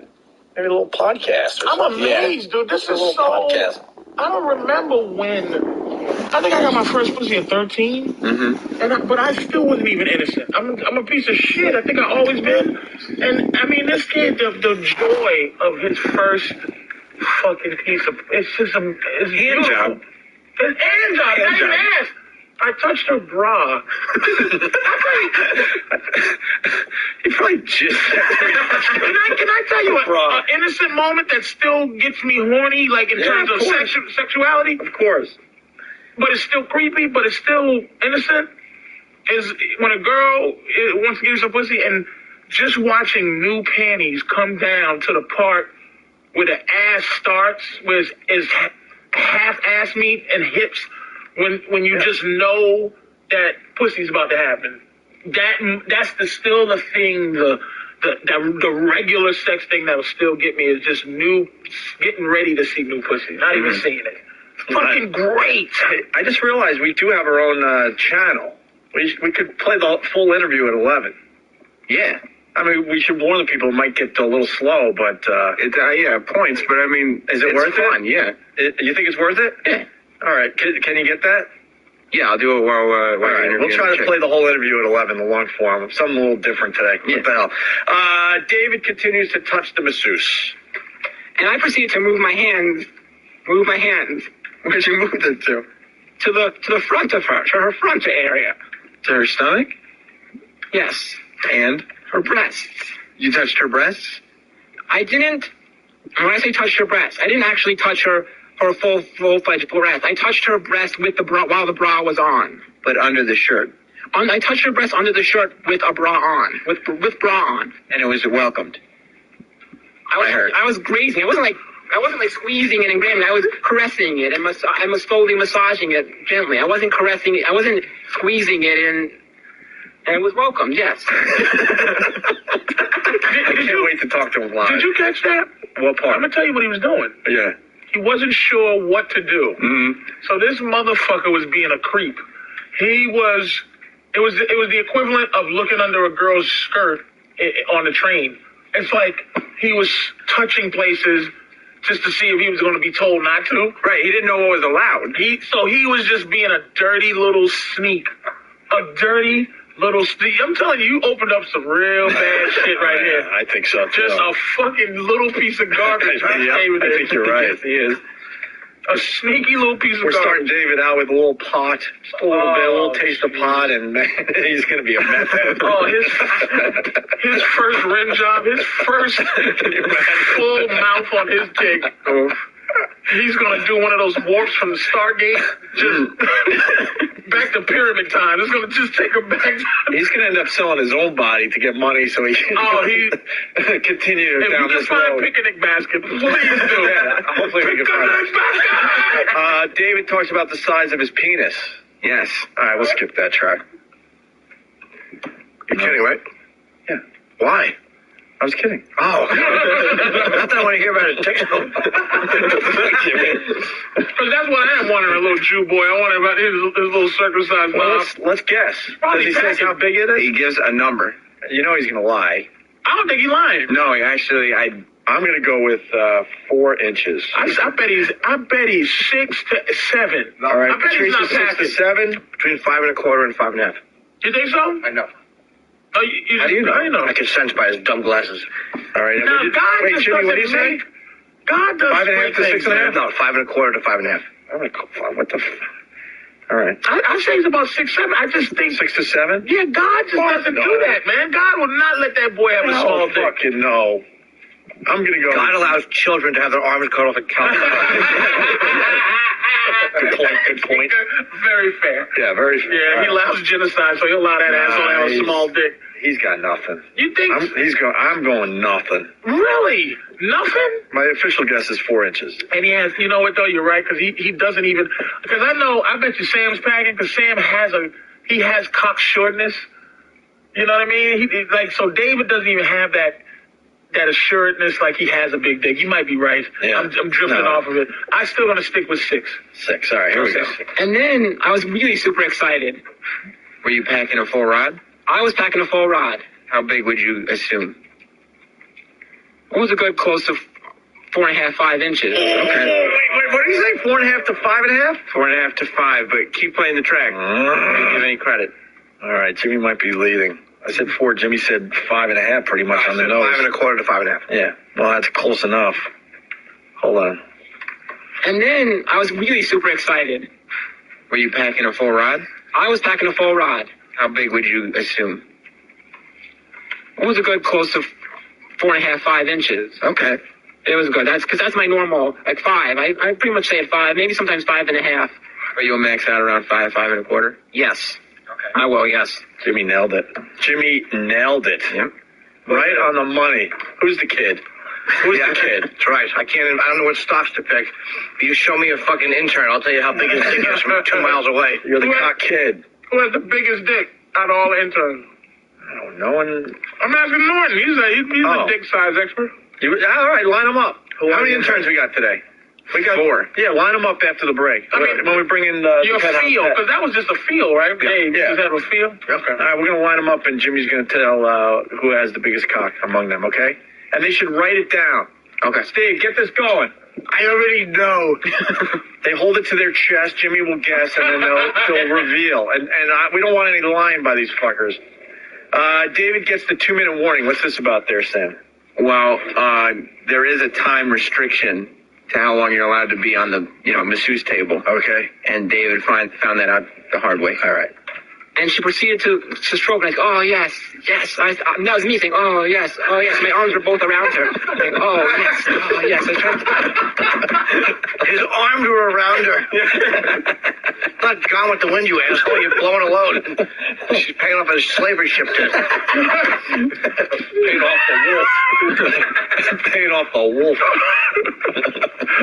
And he says it like it should be a comic book thought bubble. Yeah.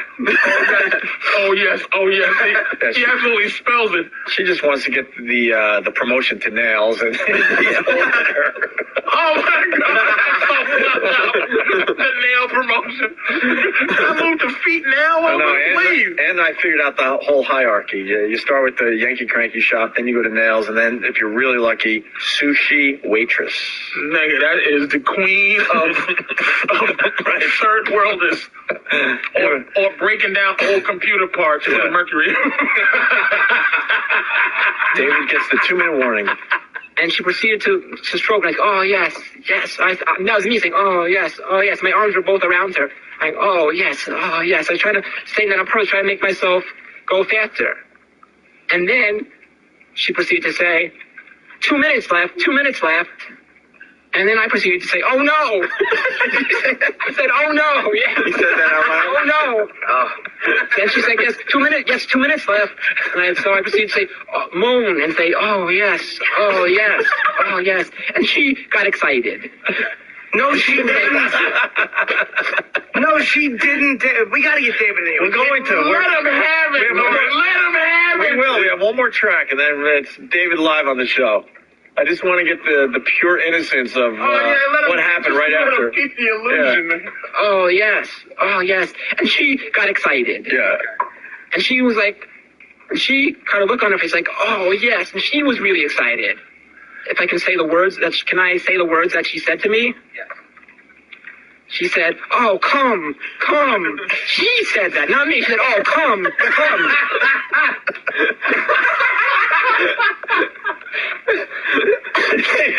And I bet you sounded just like that, too. God bless him. Oh, come. COOM.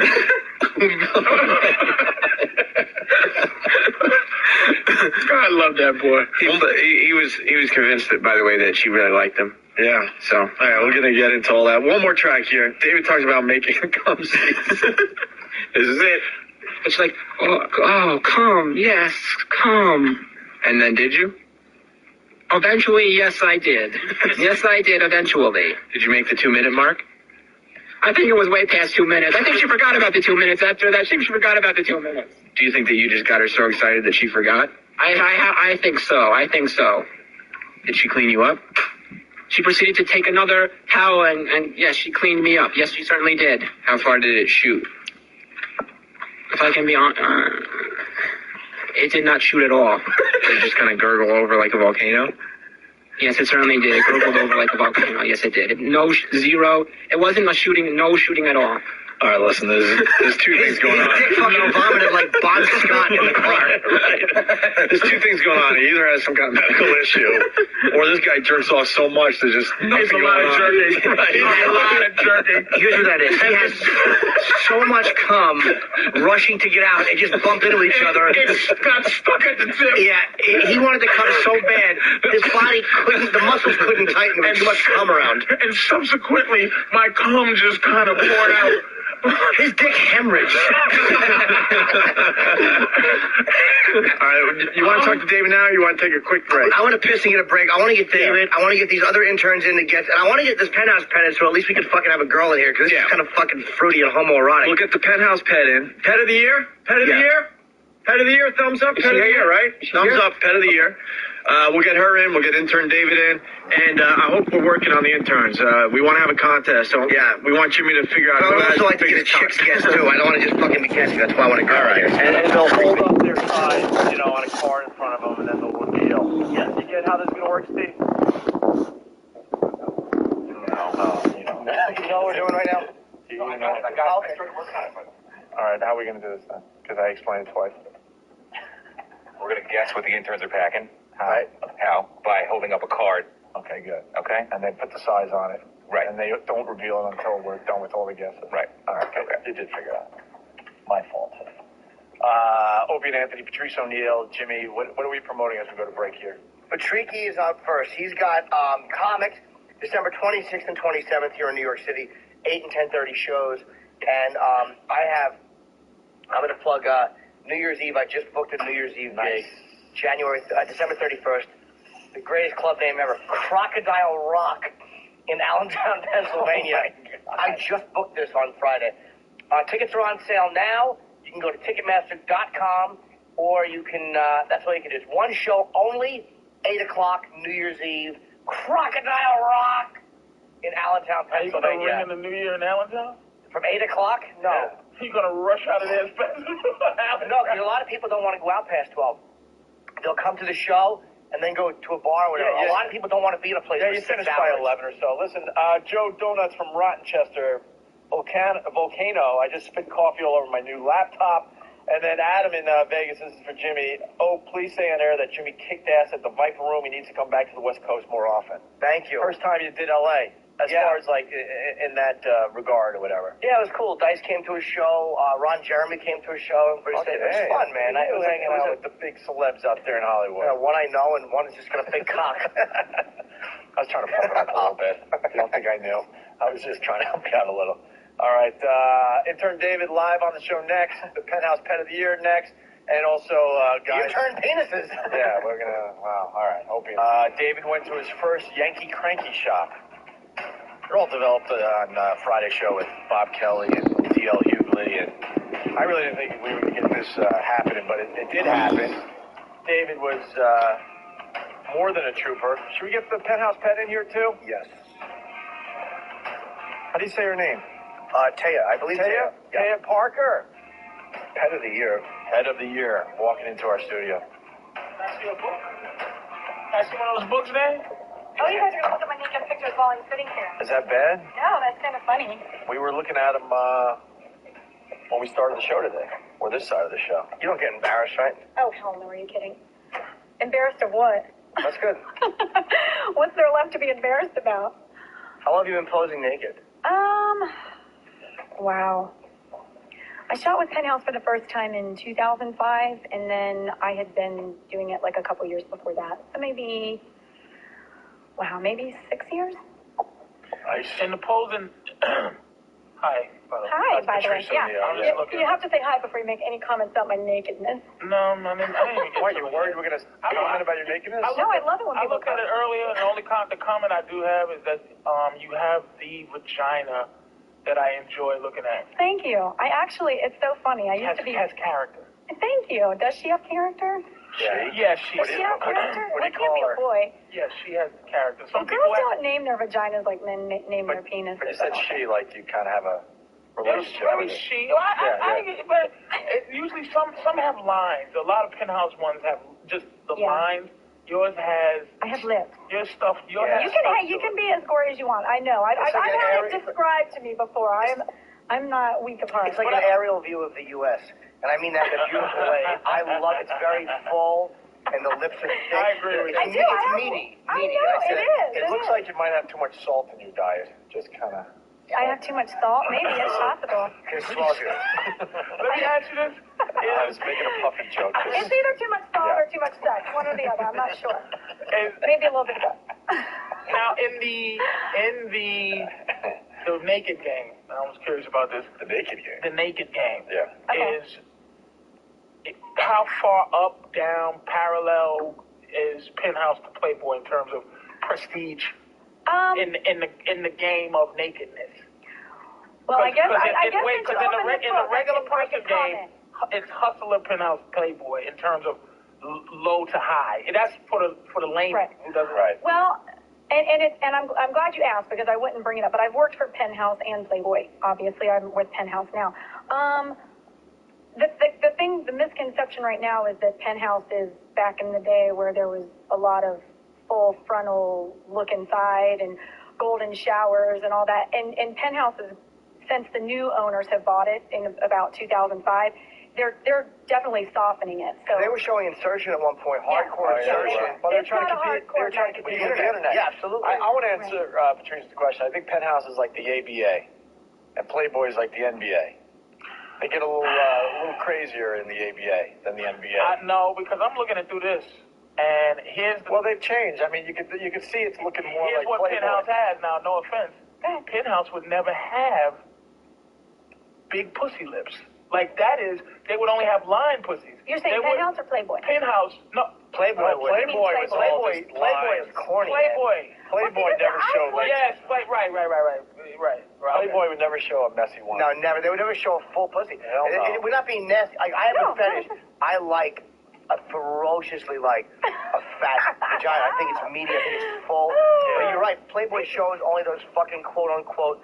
Those stupid Pam Anderson ones, which is like a fucking, it's like an Asian eye. It's not fucking sexy at all. It's like you used to say a chimp's mouth. No, I like those. When I got turned off to still Playboy, the line though, and then the big lips. Yeah. Well, see, this is the thing is any girl will get naked for Playboy for free. They're like, ooh, Playboy, and they'll all take their clothes off. Oh shit, that's trash talk. Huh? No, it's not trash talk. It's because but this is the thing that Playboy's opened all these websites now, and so they need more content. So I think the caliber of girl has gone down. Whereas Playboy used to be like, ooh, we have all these gorgeous girls. I mean, if you've opened like any of their sub-publications lately, it's kind of like, oh, those girls couldn't have been in Playboy like 5 years ago. Well, Playboy's thing is this. They're the name as far as, because they started it. I mean, let's be honest, Hefner started it, I mean, long before most of the magazines did. And yeah, but we can make a lifestyle. With these guys, it's a job. I mean, if you've met the owners of the new Penthouse, they're very professional. They're very, businessmen. No, what I mean is Playboy has a reputation of getting like the celebrities. Like, well, she posed in Playboy. Like, it's just become this way of speaking, like when you're going to Xerox something. Like, give me a Xerox. Penthouse had Vanessa Williams. Yeah, that was the big scandal. But they had who did Playboy? Playboy's gotten everybody. And I prefer Penthouse. Pretty much. Penthouse is a better magazine because I think the girls are sexier. And I like the shots they show. Playboy to me is too antiseptic. It's like doctors on it. No, and that's what I meant about the difference. The comparison is that Playboy, Penthouse will show a girl that's a little bit slutty. A little skank. A little Hell skank. yeah. Just a little skank. And I think if you're going to see naked chicks, I mean, you want a little skank, right? I mean, come on. You want to believe. You want a pimple or something in there. You want to believe. Hey, shut up. Wait, I have a question for you too. How do you the pet of the year is obviously the high place to be. So what happens? You're pet of the month at one point, and then they vote you in as pet of the year? Yes, I was pet of the month in January of 2008. So I just got named pet of the year. So I'll be pet of the year for all of 2009. Do you make extra money doing that? I can make extra money. Are you offering? Yeah. And what's your extra money that well, no, I mean, it's an opportunity in the game. Because what's extra money in the game? Being serious. Yeah. No, I'm saying I do more pictorials. They'll shoot me all year. Not just for you. Let's leave the realm of just you. Meaning, if a girl was to get into the game. Okay. And what is the extra money you can make in this game without losing your job on Penthouse? Do you feel what I'm saying? Right. Well, I'm an exotic dancer as well. But I'm a feature entertainer. I'm like a Las Vegas style showgirl. First of all, do me a favor. I'll do whatever favor you want. No. Let's talk. I'm talking. Let's talk. Yeah, let's talk me? Right. Let's talk. No guy says that. Like, you were nice enough to go, big pussy lips, and go, yeah, whatever. So the erotic thing, let's go, strip it. Let's go to the world a little bit. Okay. That Elaine, who might judge you. Well, when you say stripper to me, I think like the girl that goes to the club every pussy, night. any of that. Right, but when you say stripper to me, I think like a girl that wears like booty shorts and goes and dances on a strip pole. I have $100,000 worth of costumes. Thank you for saying that. I go in and I have choreographed stage shows. It's kind of different. The difference you're talking about is like I'm like a headliner. Like I get booked into a club like a headliner. Do you completely take all your clothes off? Yes, I get naked on stage. Yeah. Well, yeah, I'm a stripper. I don't have anything to hate with it. I love strippers. And this is my way of trying to how people are romanticizing this shit. Exactly. I'm trying to say, look, there's nothing wrong with that. No, there's absolutely nothing wrong with it. But I'm saying I don't go to a specific club. I go all over the country and do it differently. Wait a minute, hold on. There is a difference. Between being where this radio show is and being a college jock. Like, even though you're both technically in radio, I'm only saying that's how everybody looks at their. Well, we're not, but ultimately, you've seen Silence of the Lambs, right? Yeah. Yes, absolutely. I actually would have put James Gum in the dress. The part where he goes, wait, you've been courteous, attentive, you've been like up until this point, you was honest about multiple MIGs. What did he say in the other room? Right. Hey, I want to come in your eye. But then you get into this magic of making the stripping to be noble. So we're not belittling what you're saying.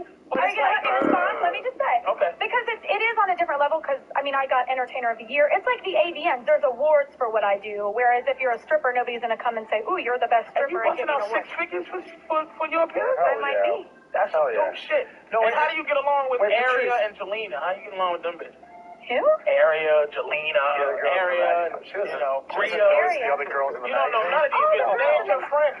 She doesn't know. Oh, they ain't on a little world of fucking. Wait, you said her name wrong. You said her name wrong. There's a lot of girls. You know what? I haven't met a lot of them. I've met Justine Jolie, love her. I've met Shauna Lene. Is it a friendly world? I do. Is the world friendly? Is the world? Y'all friendly to each other? It can be bitchy. It can be catty. It just depends on. Certain girls, I don't let things get to me. I've been in the business a long time. A girl could come up to me and be like, I think you're ugly. I don't think you deserve Pet of the Year. I think you suck. And I'd be like, okay, well, opinions are like assholes. And what could I say to you that would really offend you?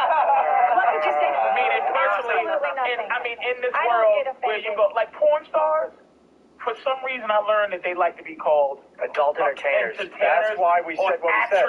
Right. And you go, you're a porn star. Enough. Stop trying to romanticize everything. What? But they get offended. They get pissed off now. I'm trying to get you to help me. I don't get offended because everybody has a different, I say feature entertainer, you say stripper. That's fine. So how else can you make, he was asking about money in the game, meaning how else can you do it where Penthouse doesn't care if you do it? Like, all right, you can dance.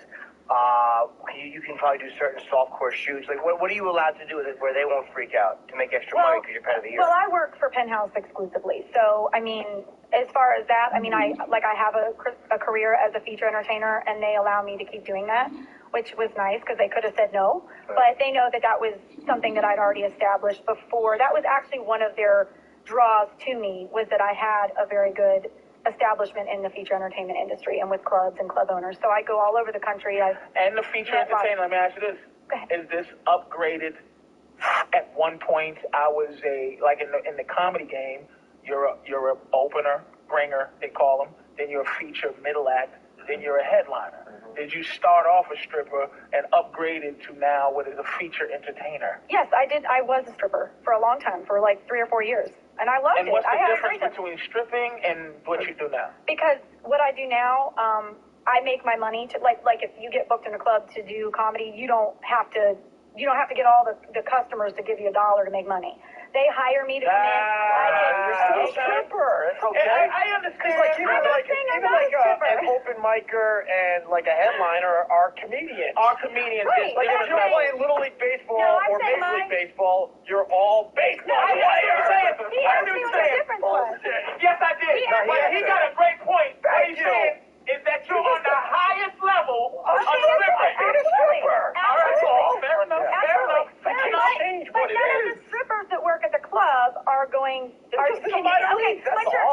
get free food at the club. It's interchangeable. I get free food at the club. But the opener has to pay for his. The middle gets 25% off. That's right. They pay for my part, and the middle has to take the bus. I couldn't do what I do if it wasn't for strippers, because I go to their club and I work at their place. I love strippers. But you don't have to. No, I absolutely acknowledge You don't have to rely on the dollars of customers. Right. I get paid to go in there, so I don't have to necessarily do private dances to make money. I go in every time I go on stage. I get paid. Here's what it'll be like. You're at a high level. Are you at the highest level? No, her being called a stripper, this is how you're looking at it like this. you're looking at it like this. If we walked into a club, right, and someone said, "So how's the open mic stuff going?" You would go, "I'm not a fucking open micer, motherfucker. I'm a headliner." And being called a stripper. I don't mind being called a stripper. It doesn't insult me at all. No, because you're cool. But I'm saying it's almost that's the name you call an open micer on the taking your clothes off game. Yes. An open micer is a stripper. And if someone was saying, what's right underneath feature? A featured dancer. What's the name? When you're starting to upgrade I don't know. I think there's clubs that have like in-house girls that'll do shows. They'll be their strippers, but they'll let them do little shows and stuff when they don't have features. So I guess I never did that, but maybe and lap dances, table that shit is done with you. Like you. I mean, I can do it if I want, if the money's right. If somebody offers me a bunch of money, I'll do it. But I mean, it's not. I don't have to rely on that to walk out of there with money. Is what I'm saying. You know what you're leaving with before you get there. Exactly. I know what my paycheck is before I walk the door. Then tips and dances are just gravy. And do Bunny Ranch places try to get you to come and say she's here this week? No, I don't. Do they try? I mean, they try. No, I've never had. No, most of the clubs, I do high upscale gentlemen's clubs that'll book a feature. Like, not all clubs book feature entertainment, so it just depends on the venue. So. Yeah, but if we walk... And I won Entertainer of the Year, so I'm the best feature on the circuit. So not only am I a feature, I'm the best feature. When you walk in as a comic, if I walk into a radio station, they go to me, you only get that 1 year? I'm sorry. They say, like, wait, why don't you do some of your sketches? It's like, even though I know I'm a comic, I mean, that to me is like... Even though they're not trying to be fucked up, I'm like, nah, I would clarify that. They might go, wow, well, you're a comic, we get it. Like, and I would go, no. It's and is this it? Can you get this? Can you be the 3-time reigning champ of nudity? Pet of the year, you mean? Pet of the year is a one-shot deal. All the girls that were a pet that year are in the running for the pet of the year for the next year. So I was a 2008 pet. Me and the other 11 girls were all in the running for. So it is a wrap for you in terms of this never happening again. What happens to the pet of the years after their reign is over? Yeah, like what's going on? I mean, different girls do different things with it. I mean, they go back to stripping. Maybe. And what's your future? What's your future, Pumpkin? What's going on in terms of life after this?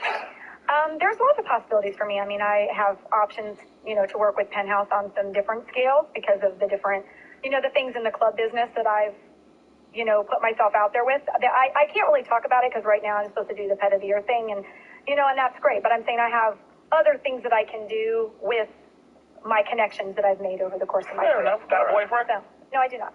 Ooh, what happened there? I just travel too much. I can't really commit to a boyfriend. They're high maintenance. Any text messaging friend there that when you're in town, you go, hey, how are you? Oh, booty call? Like little local booty calls, different cities I'm in? Oh, yeah, you and the girls? No, I kind of just take care of it myself, mostly. Delicious. So that's why I call her she. Me and her are like one-on-one right now. She's my sidekick. All right. And what happens when you get the need for a little guidance? From a man? Yeah. I never get a little need from a guidance from a man. I mean, I don't get me wrong, I enjoy it when it's there, but I don't need it. Just something a little like, hey. I mean, I'm not 13, I'm not 23, I'm older in the business, so I know, How old are you? I'm 30. Are you really? Yes, I am. Shit, baby. I know. That's Moses in the fucking strip. I know, isn't that great? I'm so proud of myself. Motherfucking shit, you coming down off a mountain with some tablets. I know. Fucking old bitch coming in this motherfucker acting 19 and you 30. Great pussy hair, that motherfucker. God damn, girl. I love it. I didn't realize, but you're hanging in there. I am. I'm enjoying it. You know what? I'm so proud to be able to say that because that is true. That's the consensus. Oh, no, in the sex game. How are you still working in the business? You're like 80 in the strip club world, so.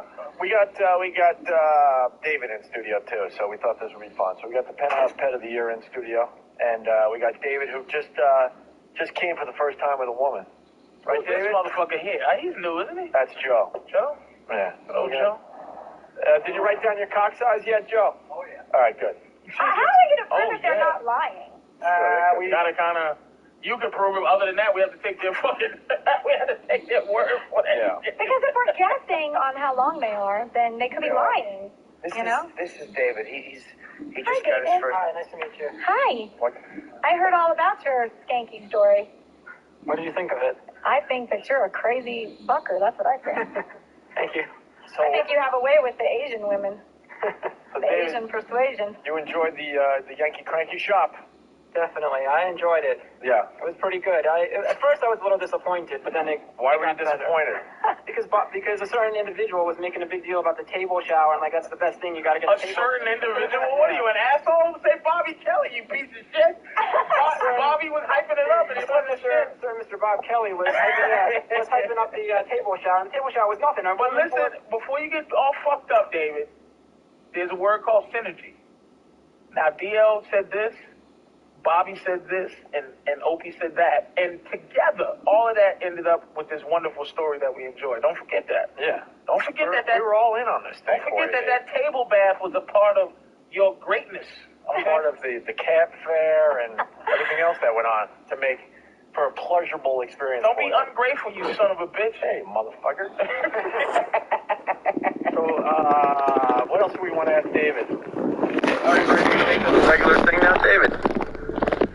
I don't know. I mean, did your mommy and daddy find out? No, they didn't find out. No. Have you been back to see this woman since? No, it's just on Friday.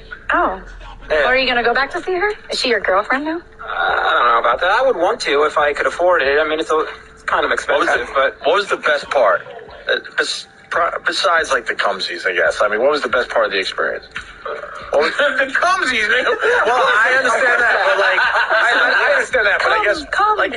Yeah, you were hoping the shower was going to be amazing. I was hoping the shower... That sucked. What was the best... Oh, other than the cumsies. Yes, that's the obvious. What would you do again at a massage parlor other than the cumsies? What was the moment where you're like, holy crap, well, that's cool? The whole entire, the tickling of the asshole, the whole entire massage was pretty incredible. Like, the way she did perform the actual massage, like, with the different points on the body and the different, like, pressure or pressure points. Or was it bullshit? Well, it felt good, like you felt relaxed after. I did feel relaxed after, yeah.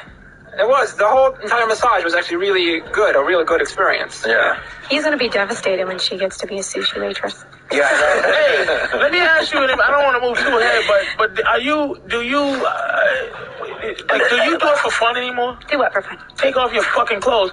I was just on some show where there was a bunch of people that were speaking Spanish. I couldn't understand anybody, so I just took my clothes off. So, I mean, take them off here. Yeah, I was wondering. I don't know. Then you'll call me a stripper and make fun of me. Well, stop. Listen, we're talking about him. I'll put duct tape over my mouth. Trust me. No, you won't. Yeah, I wish they should. Well, this guy here, right? Just to say, because he was turned on by a third world. She might have been hot. A third world prisoner. Now, you are a free old feature, and I want to see what his reaction will be. Hell yeah. To a real live, what we call our country, domesticated, fucking real. Domesticated vagina? Is domesticated the right word? What about a beautiful woman with big boobies? No, but you want to see my enormously huge jumpy face? No. There you go. That's what. Don't just yank them out, you animal. Jesus fucking Christ. Hey, I gotta take out my boobs. Shut the fuck up. See, but I'm saying this is what all bros do. All bros do. They just go, fuck it, man. Don't play games. Just here's the twat. What do you want? That's not true. We want you to be 19 again and turn this look at his face. Look at his gorgeous little Jew face. I think we're making him nervous. Are you That's nervous? what we're going for. We want to see him jizz in his pants. Aww.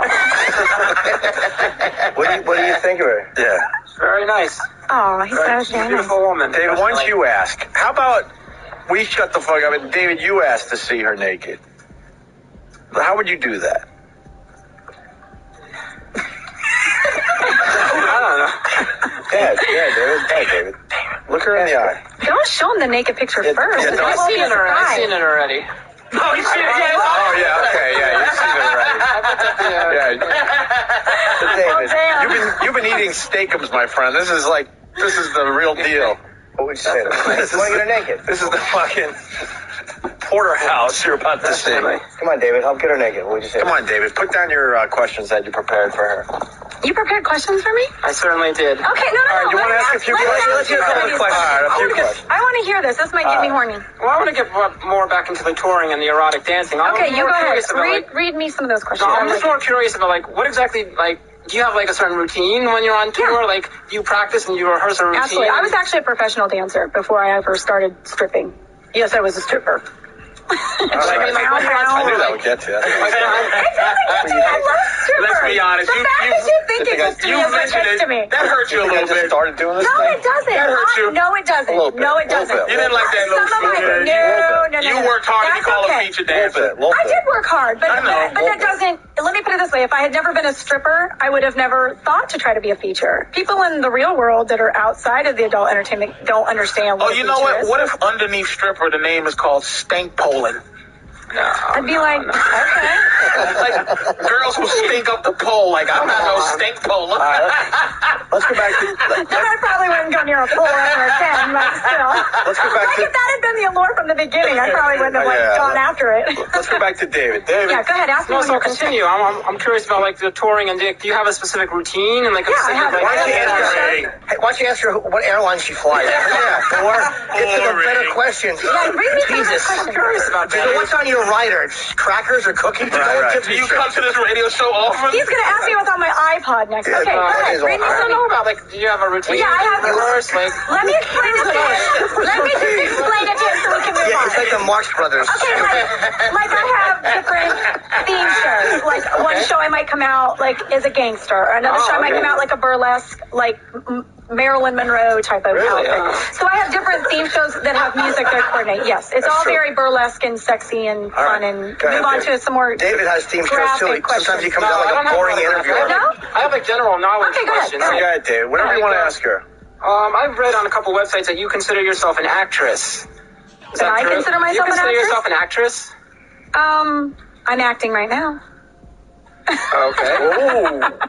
No, I don't consider I consider I read myself on an some actress? like your website or your MySpace. I have acted before, yes. What kind of acting When I'm have you done? acting, I consider myself an actress. You haven't seen Alien Killers 5 on Sci-Fi? No, I've done a lot of Broadway stuff. Like I've done Broadway? Get the fuck out of here! You stop with your bullshit! What Broadway? I've done Damn Yankees. I'm a singer. I actually went to school for musical theater. Wait, what did you do? I went to college What for did you do musical for theater. Damn Yankees? Baby. Excuse me? What did you do for That's Damn why I was Yankees? curious because it said on your website you were an actress, and I didn't see any like credits. On my website? Like on your website you said I'm an actress. There's nothing on my website that says I'm an actress. Or somewhere I read that you consider yourself an actress. Well, you'll probably read a lot of Can I something ask you what you did about for me. Damn Yankees? IMDb. Yeah, I was Lola in Damn Yankees. Is that a big part? I really It don't is a know. big part. Evil Force 12. It was on. It was on at 5:30 in the morning. I was the girl that screamed really loud when that monster was eating my vagina. Jeez, it was on Sci-Fi 3. Tinky Kong on You're talking about Cinemax 4. Like the guys were asking you beforehand, like when you're done with Pet of the Year, what would you do afterwards? Like would you consider like going back into like full time like acting or singing? Very good question, David. Yeah, I've always, sang and been an actress. I've actually, you're interesting. Like I read that you once recorded a demo CD in I'm in a band with my dad. Right, your dad. I read about that. Yeah.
Stop in the doorway.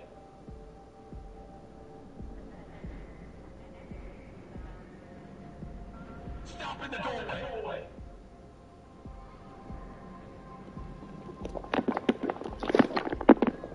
Stop in the doorway.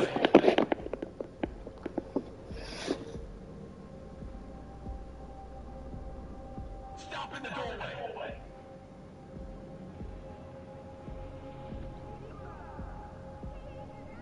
Stop in the doorway.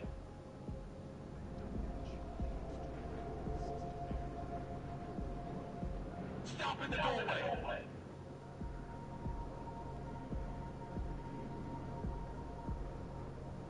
Stop in the doorway.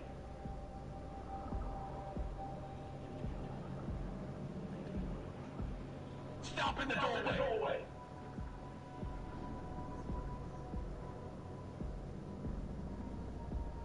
Stop in the doorway.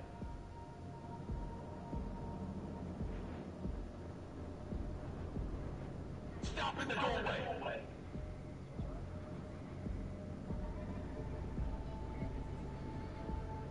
Stop in the doorway.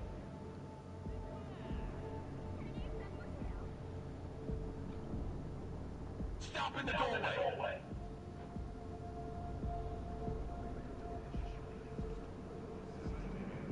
Stop in the doorway.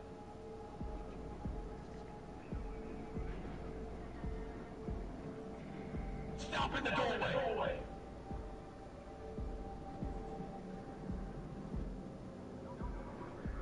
Stop in the doorway.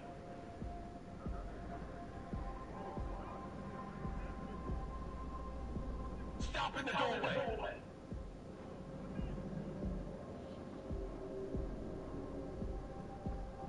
Stop in the doorway.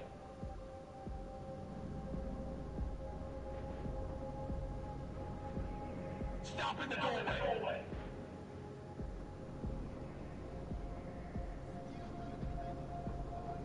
Stop in the doorway.